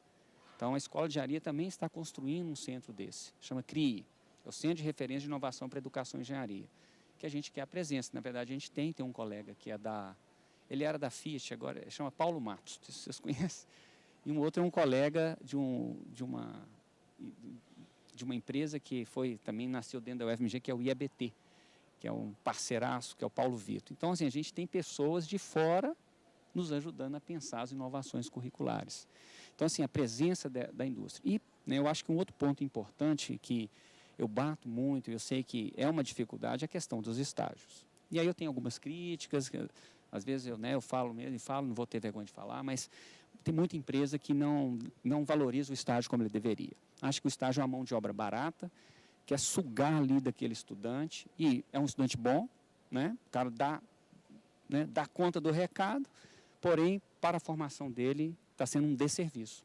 Então, a gente tem que estar muito atento à carga horária de estágio, como que isso coordena com a carga horária do estudante, ou seja, nem sempre o estágio de 6 horas, que é muito comum hoje, né? É o ideal. Claro que tem situações que tem que ser, e aí a gente fala da mineração, talvez aqui tem que ser. Então, por exemplo, pensa um estudante aqui em Belo Horizonte que tem que viajar lá para a mina de fábrica, né? Poxa, ele viaja, fica lá só 4 horas, né? Melhor que ele fique 6 horas. Né? Então, assim, eu acho que essas situações têm que ser pensadas, mas tem que ter uma responsabilidade, que o estágio é um processo de formação conjunta, indústria e universidade. Não é só lá, me dá o seu aluno aí que o resto eu resolvo. Não. Tem aluno, e o aluno faz isso, gente. Ele fala assim, professor, o senhor pode ser meu orientador de estágio? Eu falei, eu acho que você não vai querer. Porque eu vou querer encontrar com você todo mês, se não a cada 15 dias. Você topa? Ah, não sei se eu vou ter condições, então procure outro. Porque se eu vou ser seu orientador de estágio, eu vou acompanhar o seu estágio. Né? Isso não é comum. E assim como tem o lado da empresa também, que põe um aluno lá e o supervisor nem sabe que ele existe, só assina o relatório final. Então, acho que essa responsabilidade de formação de estágio ela é necessária. Acho que a gente tem que ter uma maturidade, né, nos programas de estágio. Então, é um ponto a ser explorado, sabe? Eu acho que esse é o papel de aproximação com a indústria. Né? E eu vou falar um pouquinho agora, não sei quanto tempo eu tenho, mas você me sinaliza aí, 2 minutos. Eu acho que até a questão da pós-graduação, porque a gente tem percebido na universidade um certo apagão para a pós-graduação também. Ou seja, a gente não está tendo estudante, né? Você comentou, né? Então, assim, onde estão os nossos estudantes de pós-graduação? Eles estão na indústria. Então, a gente tem que rever também a formação de pós-graduação. O que a gente está fazendo? E aí, o mestrado profissional é um exemplo de sucesso, como a Patrícia falou. Então, a universidade também está se reposicionando e pensando isso. E aí, essa é a nossa tarefa. Joga a tarefa para a indústria também. A indústria tem que incentivar a pesquisa, porque a gente também sabe que tem muitas empresas que não dão valor a isso. Né? Eu acho que isso é fundamental, porque essa educação continuada ela é necessária. Né? E aí a gente precisa que a indústria tenha um olhar para a pós-graduação também. Né? Eu acho que a empresa ali que quer capacitar, no painel anterior falou muito de capacitação, né? É isso, vamos buscar ali um mestrado profissional, um curso de especialização, ou mesmo um mestrado acadêmico que tenha um problema a ser resolvido. Eu acho que a gente precisa disso, né? Então, esse é um outro ponto, né, que eu acho que a gente precisa trabalhar, essa aproximação. Obviamente, os projetos de pesquisa, não sei há quantos anos, né, que a universidade já se relaciona com todas essas empresas que foram faladas aqui, né, e, inclusive, convido vocês para visitar o estande da Fundep, que está aqui na feira. Né? Fundep é uma das nossas 5 fundações que fazem interveniência, né, dos projetos. Mas voltando, né, para o ponto que é mais, que eu gosto mais de comentar, né, eu acho que é isso, a gente está num desafio grande de reformas curriculares, dos projetos, essas DCNs de 2019, até o ano passado os cursos tinham que fazer as suas mudanças, a gente ainda está nesse processo, a pandemia interferiu, né, naturalmente, mas nós estamos muito empenhados, né, a ter assim, uma visão de formação da pessoa. Né? A gente não forma clone, nós recebemos pessoas com vontades diferentes, com expectativas diferentes, que nem sempre chegaram no curso que ele queria. Mas se chegou, às vezes, não, espera aí que eu vou te ajudar. E como que a gente faz isso? São os currículos flexíveis. Então, essa é a visão que a Escola de Engenharia da UFMG tem e que boa parte do ensino superior brasileiro está se movendo. Né? Daqui 2 semanas, aliás, semana que vem, nós vamos estar no Congresso Brasileiro de Educação e Engenharia e vou falar desse assunto lá também. Convido vocês, vai ser em Vitória, lá na sua terra, né, Tiago? Então é o seguinte, é isso. Então, acho que deu uma visão aí. Deu, mas eu acho que tem uma provocação muito interessante que o professor fez, e a gente, enquanto profissionais da indústria, muitas vezes cobra muito da universidade. Ela não se adapta, ela não faz, ela não muda o currículo, a grade curricular, já que eu sou velho, formei com grade curricular, né? Enfim, eu vi uma série de iniciativas aqui. Várias delas me chamaram extrema atenção. O quanto nós, do nosso lado, estamos dando passos reais para essa aproximação. Para que a gente não seja só o crítico do processo, mas que a gente seja o protagonista do processo. Que a gente ande de mãos dadas com as instituições educacionais, não importa se é a UFMG, se é uma outra instituição educacional, se é o ITV, para que a gente participe efetivamente. Enquanto nós estamos trancados dentro das nossas casinhas, olhando pela janela e dizendo: o meu amigo lá do outro lado não faz pelo que deve. Né? Então, acho que fica a provocação, eu acho que ela é muito salutar e a gente tem que sair com ela daqui. Para a gente continuar aí do mesmo lado, né, desse processo de desenvolvimento, né, queria perguntar para a Ju. A UFMG mostrou as dificuldades em atrair os novos engenheiros. E o que a indústria tem de dificuldades para atrair os novos profissionais de controle de qualidade? O que ela tem feito para atrair, para fazer com que eles venham participar desse processo que é necessário e tão fundamental para a indústria da mineração.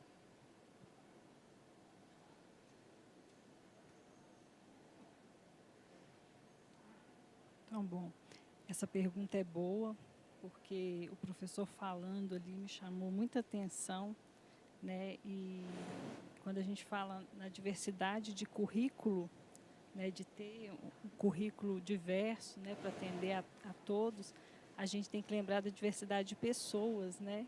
Que hoje a gente está trabalhando muito diversidade e inclusão.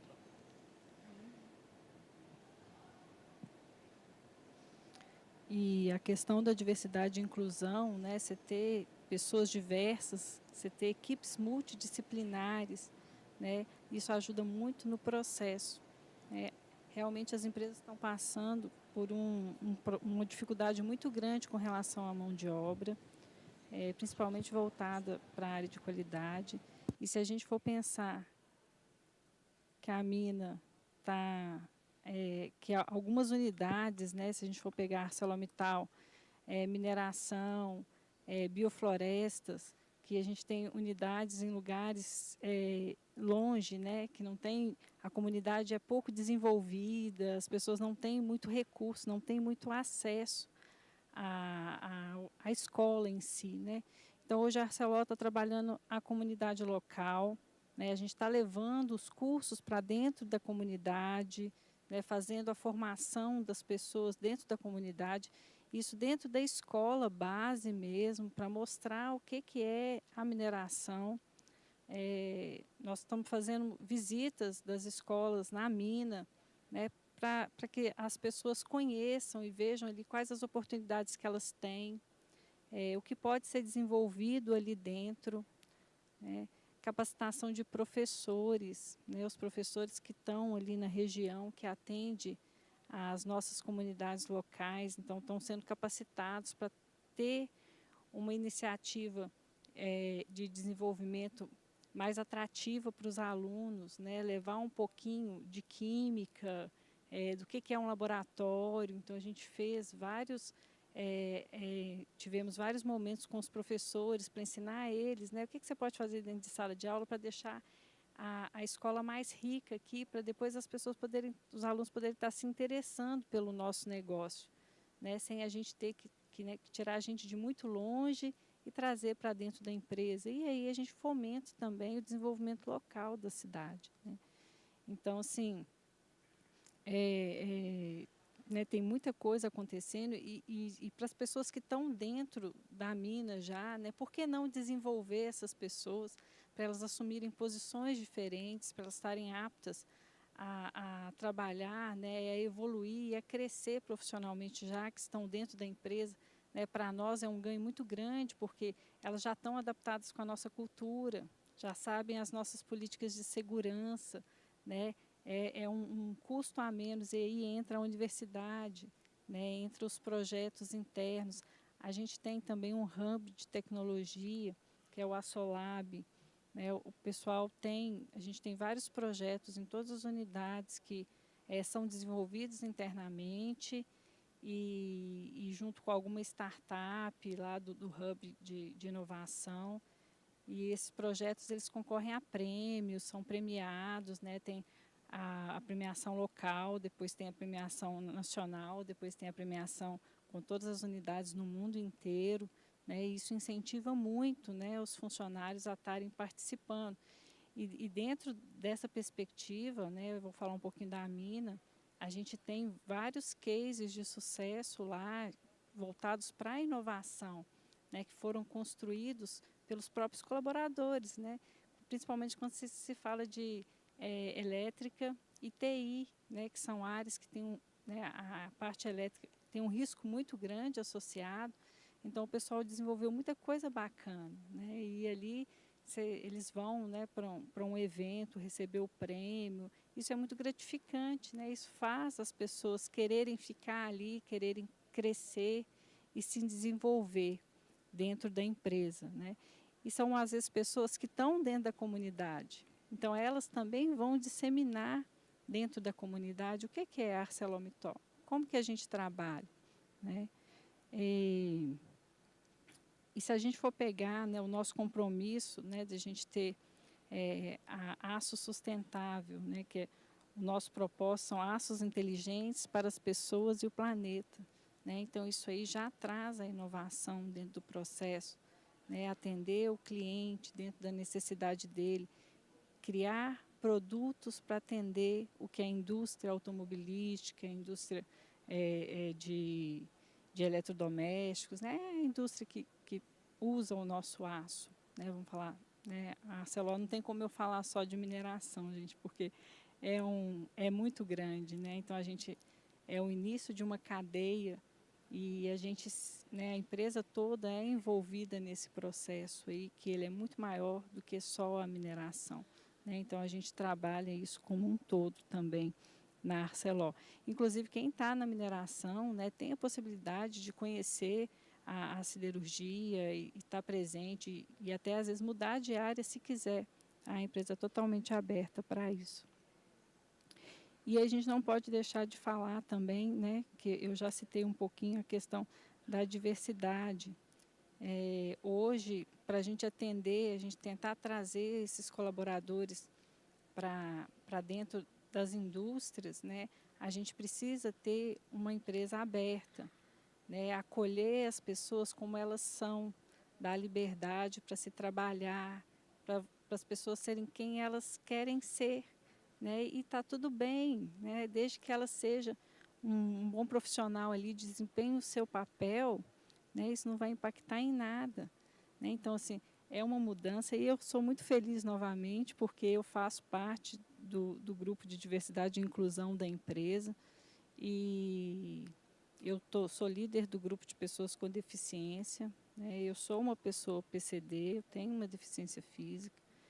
E assim, a gente vê o tanto que a empresa tem desenvolvido, né? Você fala de mineração, você fala de risco 4, aí as pessoas falam assim, não pode ter PCD na área. Mas por que não pode ter? Né? A gente é uma empresa inclusiva. Então a gente tem que fazer as melhorias necessárias na nossa estrutura para receber as pessoas para estarem trabalhando ali. Né? Então isso é uma forma também da gente captar as pessoas, né, agora e para o futuro também. A gente dá a condição de a gente ter na nossa área industrial qualquer pessoa que queira trabalhar com a gente, independente se ela tem algum tipo de deficiência, independente, né, de cor, de raça, de gênero. A gente acredita que essa multidisciplinaridade aí, ela é muito rica e agrega muito valor para o negócio, né? Então, eu acho que é um pouquinho do que a Arcelor está fazendo aí, de diversas ações que a gente participa, né?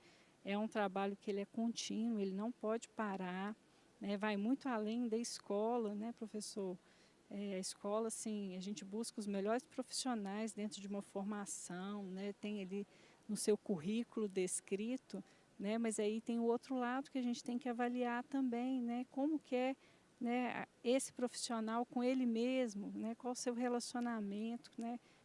Qual que é a bagagem que essa pessoa traz, né? Então, o profissional completo é um conjunto, né? É um ser de tudo que ele viveu, que ele vivenciou, de todas as experiências. E isso a gente valoriza muito, né? Então, assim, as pessoas que forem, né, quiserem trabalhar com a gente, os novos profissionais, eles vão vivenciar uma empresa totalmente aberta com relação a isso, onde o respeito é o ponto principal, né, e cada um pode ser aquilo que quiser ser e crescer, e aí a gente vai crescendo junto também. Legal, Ju, obrigado. Acho que, somando as duas falas, né, o professor falou que, o Alessandro falou que cada aluno que chega é um indivíduo único, né, e respeitar essa individualidade dele e, uma vez que ele chegou dentro da universidade, conseguir fazer com que ele se encontre lá dentro.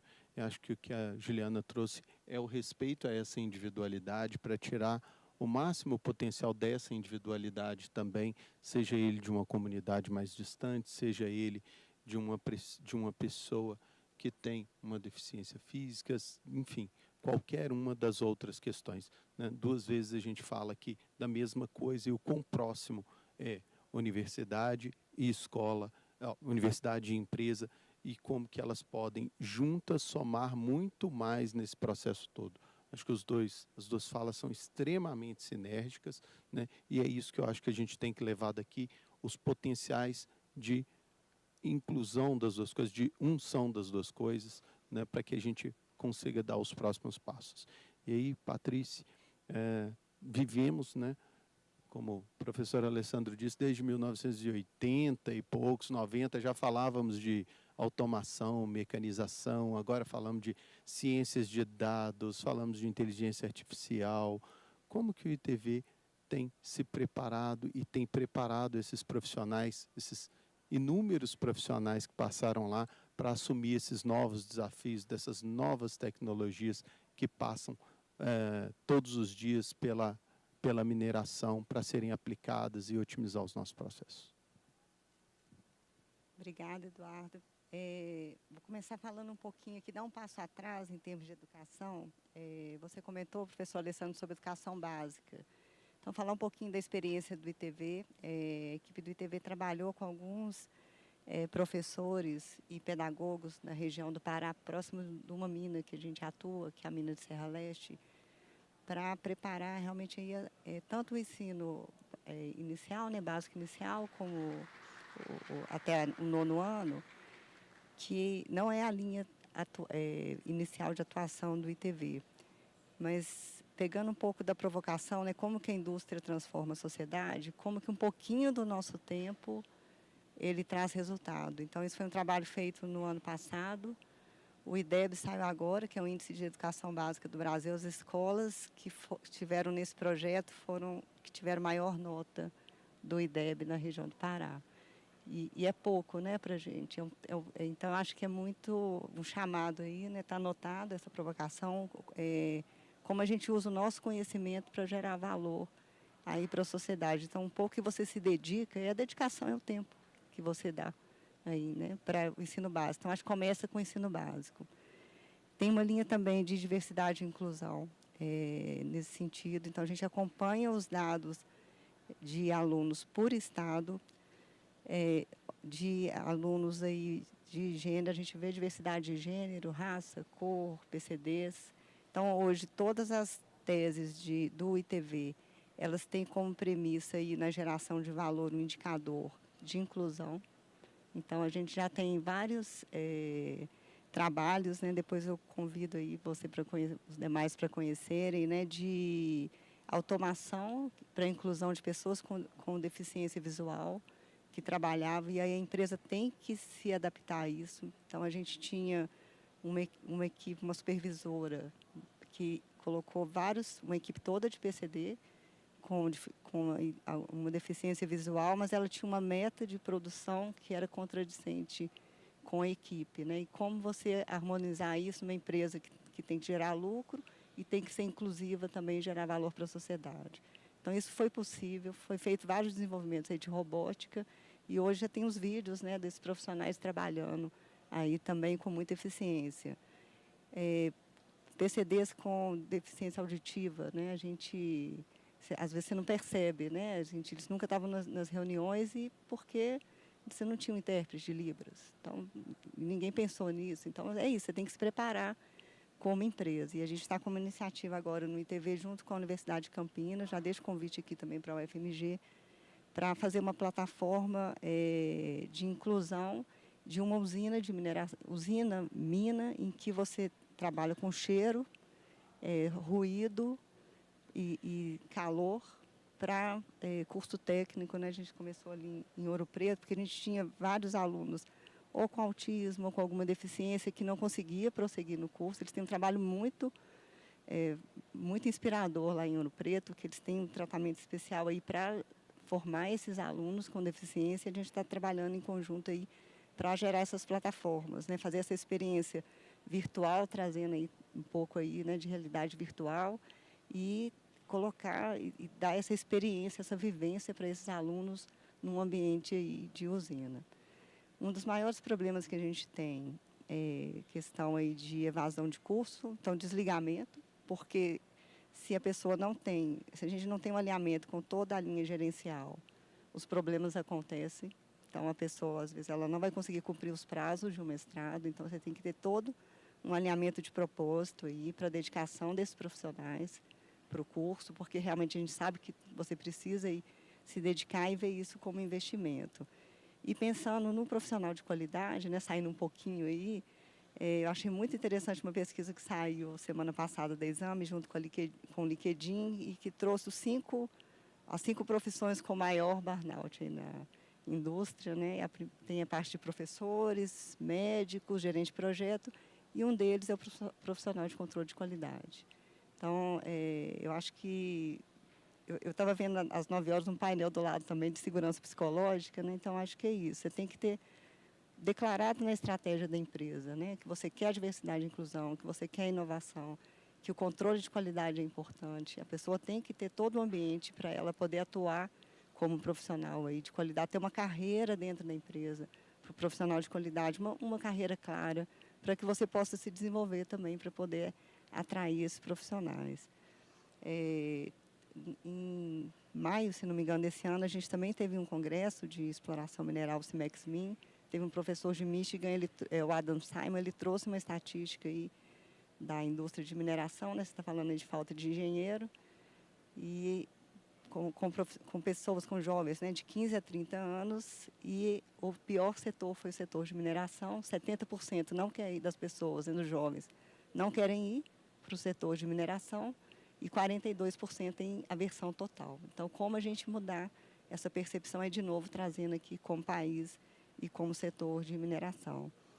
E a gente acompanha também a questão de inclusões aí de mulheres STEM, né, de ciências, engenharia, matemática e tecnologia. Então, a gente já sabe que no futuro talentos vão ser escassos, isso aí já está posto. Em termos de mulheres, a gente mais ainda, e a gente sabe que a inovação, performance vem de diversidade, então como alavancar a formação de mulheres na engenharia também. Então a gente tem um objetivo sistêmico no Women in Mine, também já deixo o convite aí para quem quiser visitar, né, o stand. A 8ª estratégia sistêmica do Women in Mine é formação de mulheres STEM.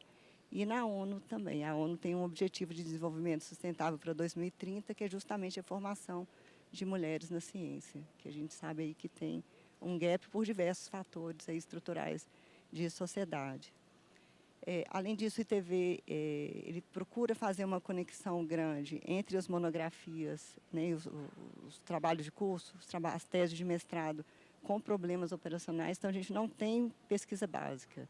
Então, o ITV ele trabalha com pesquisa básica aplicada. Então, sempre você tem ou um problema, uma oportunidade para ser equacionado, e a gente faz o acompanhamento ao longo do tempo da geração de valor também. Então, assim, quando você dá visibilidade, você mostra a geração de valor, você reconhece os profissionais, a gente consegue trabalhar melhor nessa retenção de talento também. E dar essa visibilidade da geração do valor, porque se fazer o conhecimento e não mostrar, a gente não, talvez a organização não tenha essa percepção da importância aí do Instituto, por exemplo, de formação de pessoas. Obrigado, Patrícia. Acho que, assim, mais uma série de oportunidades para a gente conhecer, explorar, e uma série de iniciativas do ITV, né, para consolidação e solução desse problema que é a mão de obra no nosso país. Queria aproveitar, né, para lembrar, o QR Code está aqui, quem tiver alguma pergunta. São várias, eu não vou conseguir ler todas, mas a gente pode depois endereçar para cada uma das pessoas para que elas possam responder no momento apropriado, tá bom? E aí, para o nosso amigo Tiago aqui, que contou para a gente aqui, né, sobre TI, contou para a gente sobre TA, falou bastante aí sobre a história dele de qualidade. Imagino que ele implementa ao longo de toda a cadeia de valor uma série de ferramentas, né? Quais os principais obstáculos você enxerga nesse processo de implementação de novas ferramentas tecnológicas? E aí fique à vontade para você explorar tanto as ferramentas de dados quanto ferramentas como a gente falou no painel anterior, equipamentos, analisadores online. Quais as dificuldades você tem enfrentado? Como você tem feito para superar essas dificuldades? Bom, Eduardo, assim, eu sou um privilegiado, sabe? Eu acho que todo mundo sabe disso, mas a gente sempre dá uma estudadinha para estar aqui. Mas, obviamente, ter vocês três falando, a gente vai processando aqui uma série de informações. Por exemplo, Patrícia, eu não conhecia essa pesquisa do burnout para o profissional de controle de qualidade. E eu vou fazer uma menção até à fala do professor, mas assim, queira ou não, se esse profissional está tendo burnout, isso acaba disseminando, ele acaba comentando. Então, de repente, um filho dele que poderia ser uma mão de obra do futuro, ele vai perder interesse naturalmente. Assim, eu não quero ser igual ao meu pai. E geralmente o pai é uma das principais fontes de inspiração para o filho, né? Mas também comentando, pegando a fala da Juliana, a gente também tem um programa de diversidade, equidade e inclusão, muito robusto, muito bem desenhado na organização. E obviamente que eu também sei que tem na Vale, tem na Celó, certamente na FMG. É um assunto que a gente discute bastante. Mas é só para realmente endossar nessa questão de gênero, raça, opção sexual. Isso não define definitivamente competência. Então, assim, se o cara é bom ou não. Então, assim, realmente é só endossando a fala das duas, que realmente foi muito importante, e eu não poderia deixar de pegar esse gancho. Mas, Eduardo, você comentou um ponto que eu achei interessante. Você falou assim, até que ponto, depois que o professor comentou, né? Você falou assim, até que ponto as empresas estão dando passos realmente para serem atrativas, para buscar uma universidade, enfim, buscarem parcerias, enfim. Porque o discurso realmente a gente já enxerga, né? Mas até que ponto isso está se realmente reverberando em práticas. E aí, professor, eu gostei muito quando você se coloca numa posição de protagonista dessa mudança. Quando eu falo você, eu estou me referindo, você e tu, obviamente, eu estou me referenciando à universidade, né? E especificamente à FMG. Mas quando você se coloca como protagonista, assim, a gente tem uma responsabilidade. E aí é importante a gente tirar o FMG do centro dessa arena, o FMG, no caso, as universidades, né? Colocar ela na plateia, junto com todo mundo, porque todo mundo é responsável, não só as universidades, mas também as empresas, quando a gente identifica uma perda de profissional, uma perda de atração desses profissionais. Por exemplo, quando eu citei para o senhor, que a gente, nessa palestra que eu dei, né, que eu vi que o perfil do estudante de química era diferente do meu perfil, eu sempre fui classe média, então, assim, dentro dos inúmeros treinamentos que a gente está tendo na Samarco, eu não preciso ter nenhum problema de comentar isso, pelo contrário. Mas, então, assim, eu nunca precisei trabalhar para estudar. E hoje a gente tem, ainda bem, programas de cota, por exemplo, para acelerar toda essa questão social que a gente viu muito bem debatida pela Patrícia e pela Juliana. Mas, a partir desse momento, eu também enxergo, do outro lado, pessoas vulneráveis, que às vezes vão precisar trabalhar. Por exemplo, quando eu fiz o estágio, meu primeiro estágio, eu me recordo de um professor que não foi dessa universidade, tá? Foi de outra universidade. Eu fiz 2 simultâneas, que ele falou assim, poxa, você se contaminou? Não, no meu caso, eu estava realmente buscando um estágio para agregar na minha formação acadêmica. Mas vai ter muito aluno que está ali, que é uma questão de sobrevivência. Então, como eu continuo mantendo esse aluno atrativo, sendo que você tem, e eu não sei como é que funciona hoje, mas na minha época você tinha uma aula 9 horas da manhã, outra aula 1 hora da tarde, e às vezes uma terceira aula 10 horas da noite. Ou seja, como é que a gente se adequa para esse profissional? E o detalhe, até pegando a minha live, né? O momento que eu tive, na verdade, não me falaram que era live, falaram que era uma palestra, né? E que tinha mais gente online do que gente presencial. Tem muita gente que não tem acesso à internet. E você vai ter um extremo cobrando aulas online, e vai ter um extremo falando, mas se tiver aula online, não tem como participar. E como é que você lida com isso? Então, assim, é um desafio gigante. Para as universidades, sem sombra de dúvida, mas vocês não estão sozinhos. É para as organizações, a gente tem que estar junto nessa. A gente tem que realmente criar meios de estar cada vez mais atraindo profissional, sendo evitando questões de burnout, não para atrair profissional, não deveria ter questão de burnout em empresa nenhuma. Mas você vê, então, assim, tem todo um contexto que envolve as universidades, que envolve as empresas, e trabalhar, a gente precisa trabalhar realmente conjuntamente para que a gente chegue numa solução. Eu só vou falar mais uns 2 minutinhos para dar oportunidade para as perguntas. Mas eu queria citar, assim, como os principais desafios, eu já citei alguns, então acho que assim, o principal é realmente ter um profissional que seja cada vez mais hoje multidisciplinar. Quando eu comentei, fiz uma brincadeira com relação ao meu coeficiente de rendimento, é óbvio que ninguém vai perguntar sobre o coeficiente de rendimento, mas ter uma base boa é super importante, porque hoje em dia as disciplinas se interlaçam. Então, assim, você falar de controle de qualidade, sem falar de automação, sem falar de ciência de dados, a governança dos dados, isso tudo se permeia. Então, esse profissional ele tem que estar pronto para esse mundo dinâmico que ele vai enfrentar pela frente. E aí, esse é um desafio. Acho que eu trago o segundo, que é o seguinte: se você der uma volta aqui, por exemplo, na Expo Zibran, nos stands, hoje em dia tem muita tecnologia disponível, tem muito fornecedor, tem muito sistema. E é muito importante que a gente faça com que esses sistemas se falem. Então, é fundamental, e aí pegando um gancho com a palestra anterior, quando até comentaram sobre analisadores online, que o profissional de TI, de TA, eles estejam envolvidos no projeto desde a sua concepção, mas infelizmente às vezes não é isso que acontece. Então, estou pegando um comentário que foi falado do analisador online. Quem é o dono? Isso tem que ser definido antes de comprar. E foi muito boa a pauta, tá? Que isso não é uma realidade só da empresa, acho que era da Vale, com muito respeito, mas assim, é uma realidade dessa marca, uma realidade da Arcelor. Então, assim, a gente tem que realmente ter esses profissionais desde o início da concepção do projeto. E aí é enxergar a tecnologia não como um fim, mas como um meio. Então, não é simplesmente, obviamente, hoje você tem problema para tudo, né? Tem muita euforia também, mas tem solução para tudo. Então, basta dar uma volta nos estandes que você vai encontrar alguma solução que te interessa. Só que primeiro você tem que identificar a sua dor. Senão você vai implementar uma tecnologia dentro da sua organização que você vai tentar tirar o máximo proveito dela, mas às vezes você está indo pelo caminho inverso. E aí você vai matar aquela tecnologia. Então, assim, você tem que ter realmente projetos muito bem estruturados. Você tem realmente, no caso dessa marca, a gente tem um plano diretor de automação e informação. Por que eu estou falando isso? Porque eu tenho muito bem onde eu estou e onde eu quero chegar. E o caminho que eu vou fazer. Então, quais são as tecnologias que eu vou investir ao longo do tempo.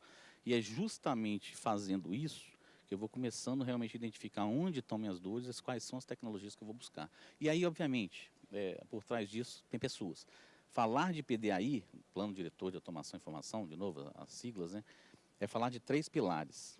Mas os 2 principais são pessoas qualificadas, cada vez mais qualificadas, e processos estruturados. Se você tem esses 2, você já tem 90% feito. Então, pessoas qualificadas e processos muito bem estruturados. Aí a tecnologia vai ser o 3º pilar, com os 10% que vai dar certo.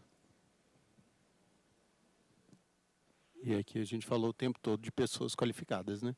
A necessidade de como desenvolver essas pessoas. Mas eu queria... É bom que a gente deixe os congressistas tensos, né? Quando a gente fala essa palavra, quebrar o protocolo. Mas eu queria pedir para o professor, até porque eu conheço, que ele pudesse falar um pouquinho das políticas de inclusão da UFMG. A UFMG tem uma série de políticas, eu acho que quem passou por lá conhece, mas assim como o ITV falou, assim como a Arcelor falou, o Samarco, queria que o professor pudesse dar uma palhinha para a gente, 5 minutinhos falando disso. Uhum. Acho muito legal.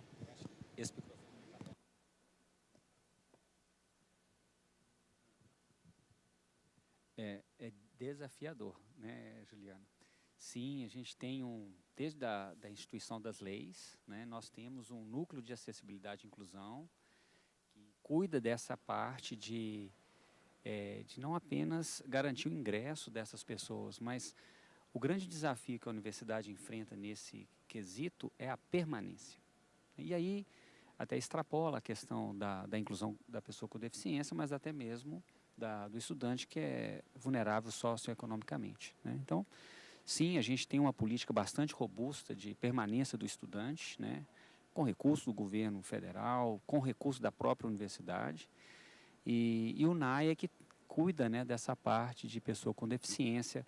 O NAI tem diversos projetos importantes e uma coisa que a gente está construindo na universidade, para vocês terem uma noção, a UFMG tem 20 unidades acadêmicas, né? Então, nós temos espalhado aqui na Pampulha, no Campus Saúde, onde está a enfermagem e medicina, escola de arquitetura no centro, direito, e temos também um campus em Montes Claros, que é a área agrária, né? Então, ou seja, é uma universidade que tem, né, várias unidades, e a gente percebeu que trabalhar a pauta da inclusão não basta criar os projetos, as ferramentas, mas tem que falar de inclusão. E a comunidade acadêmica da UFMG ainda está aprendendo. Então, assim, eu tenho um caso bem, né, desculpa, né, se eu falar alguma bobagem aqui, viu, Juliana, Mas assim, eu lembro de um colega que falou assim, nossa, como que eu vou fazer? Eu tenho uma estudante que tem déficit de atenção. Eu falei, então dá atenção para ela. Se ela tem déficit, você dá atenção. É uma brincadeira, mas assim, o que eu quero, né, embasar é o que é. É necessário falar de inclusão. E a inclusão é quebrar as barreiras. É isso que a gente tem que fazer. Ou não construir barreiras, né? Então, de fato, a gente tem uma política bastante robusta, que não é suficiente, né? A gente está sempre correndo atrás. Hoje nós temos um problema muito sério, que são os intérpretes de Libras, ou seja, o número de estudantes com deficiência auditiva é grande e a gente não tem o orçamento necessário para ter, né, a contratação, porque nem do ponto de vista de servidor público a gente não tem o número de profissionais necessário. Então é um grande desafio que a gente enfrenta hoje. E o que a gente tem trabalhado é essa descentralização das atividades que eliminem essas barreiras. Então cada unidade acadêmica está ali construindo a sua comissão interna de trabalhar a inclusão, que eu entendo que a universidade precisa fazer. A gente precisa conversar sobre inclusão, né? E nem todo professor está preocupado com isso, não. Ele quer publicar seu artigo. No entanto, ele vai ter um estudante na sua sala de aula que precisa, né, de uma atenção diferente, né, vamos falar assim. Então, é assim que a universidade se estrutura. Nós temos um núcleo que cuida disso e um projeto, né, de permanência do estudante, né, que busca garantir a vida dele ali na universidade. E os números são importantes. A gente já tem algumas estatísticas que mostram que, de uma forma assim, geral, né, claro que em alguns cursos vai ser diferente, o estudante que entra no programa de reserva de vagas e que participa desse programa de permanência, muitas vezes ele tem desempenho melhor do que aquele de ampla concorrência. O que significa que, se você dá valor para ele, se você dá uma voz, ele vai. É isso, né? Muito legal, acho que era importante, né, a gente conhecer também, que é um tema que é amplamente debatido em toda a sociedade, todas as empresas, universidades, né, as políticas públicas que buscam esse tipo de inclusão das pessoas, e sei o quanto a UFMG trabalhou, desde o dia que eu entrei lá até hoje, ela trabalha extremamente para fazer com que isso aconteça, tá bom? Queria aproveitar aí, Patrícia, se você puder falar um pouquinho sobre as tecnologias emergentes de controle de qualidade, se você puder falar um pouquinho delas, como vocês estão trabalhando com elas, e aí vale explorar, assim como eu pedi para o Tiago, tanto as questões relacionadas a dados, quanto as questões relacionadas a novas tecnologias efetivamente, como vocês têm trabalhado com isso. Em primeiro lugar, queria só comentar que o perfil do profissional de qualidade ele vem mudando também, né, gente? Está no outro século, né? A gente está no século XXI, falando de outros temas, falando de formação holística, diversidade e inclusão. Então, o olhar do profissional de qualidade ele tem que ir muito além do que só o dado, né? Então, dentro da Vale a gente tem um sistema de gestão de qualidade, que é o VPS, Vale Production System, foi baseado aí na Toyota. Mas ele vê várias dimensões, uma delas de pessoas, e aí você passa por direitos humanos, cadeia de produção, emissão de CO2, descarbonização, impacto, geração de resíduo, mineração circular. Então, acho que a gente tem que abordar com interdisciplinaridade essa questão e realmente ter uma visão geral. Então, eu acho que o primeiro passo, a gente começa nas pessoas, né? Realmente aí na formação, no perfil. O profissional de qualidade ele tem que ter uma visão estratégica de negócio para poder estar atuando e para poder ter e poder influenciar a organização como um todo. E em termos de tecnologias, a gente muito aí do que o Tiago comentou, a gente vem trabalhando realmente aí nessa parte toda de automação, controle, sistemas inteligentes, analisadores online, analisadores por sensor, analisadores por sensores térmicos, infravermelho, gama, etc., nêutrons. Então, assim, como trazer novas tecnologias para gerar aí novos dados em termos de produção aí, IoT, internet das coisas, transformação digital aí na Vale, tem aí um grupo trabalhando com isso. E a generativa, como usar os dados aí para poder ser mais eficiente, mais rápido, utilização de metodologias ágeis. Então, design thinking, metodologias lean, como você ser ágil, ser produtivo. E essas metodologias, elas trazem uma coisa muito interessante, que é a diversidade e inclusão. Então, ela já parte aí também do pressuposto aí de novas ideias. Em termos do ITV, aí eu vou falar com a Vale como um todo, né? Tem vários investimentos aí nessa parte de robótica também, analisadores online, bancos de dados, big data. E uma das coisas aí que tem que reforçar é a questão do dado, ele tem que ser um dado tratado. Então, você tem que ter um dado de qualidade. Dado ruim, você vai ter decisão ruim. Então, de novo, o profissional de qualidade, ele é fundamental se você quer ter uma empresa de performance. Porque se você tiver um dado de má qualidade, você vai ter um resultado de má qualidade e vai tomar decisões de má qualidade. Então, assim, o que a gente preocupa muito é a qualidade do dado, repositório, como tratar esses dados, nuvem. Então, a gente está investindo bastante em sistemas aí de visualização. No dia a dia, você já tem, né, eu vi a Thaís comentando do Excel, né, mas aí você vai além, né, você tem o Power BI, Tableau, vários outros aí, Google Data. Então, assim, como usar o que já tem para poder tratar os dados de forma rápida, visual, gerar relatórios, tomar essas decisões aí de forma rápida. Não dá para não falar de cybersecurity, que é uma das questões aí que a gente tem, né? A gente já tem várias operações autônomas, né? A Vale sofre cyberataque com muita frequência. Então, como ter sistemas robustos, como não perder esse banco de dados, né? Então, imagina aí, um dado é um patrimônio da empresa, um ativo da empresa, né? Como você preservar esses dados aí, como ter aí, agora vindo de novo para a formação do ITV, profissionais que sabem lidar com isso. Então, o que a gente vislumbrou lá atrás é que a gente não tinha profissional preparado para trabalhar com dados aí de automação, programação, internet das coisas. Então, como formar esses profissionais para estarem preparados, saber usar realmente esses dados. Então, um pouquinho aí de como que a Vale está atuando. Obrigado, Patrícia. Acho que assim, você levantou 2 pontos aqui importantes, né? Não basta a gente falar em dados, a gente precisa ter segurança, a gente precisa ter qualidade. Isso é um novo ativo poderosíssimo, que talvez pessoas igual você que trabalhavam lá na exploração geológica já sabiam disso há mais tempo, do potencial daquilo, e agora a gente está descobrindo que isso é um potencial que vai muito além dos dados minerais que a gente tem efetivamente, né? Grandes corporações, né, estão aí e se construíram em cima de grandes bases de dados, grandes informações que elas coletam de todos os tipos e apenas aprenderam a tratar isso. Vamos chegando ao fim. Queria aproveitar para pegar um ponto especial que eu acho que foi dito aqui muitas vezes, e eu acho que é a essência de tudo que a gente falou aqui, é integrar.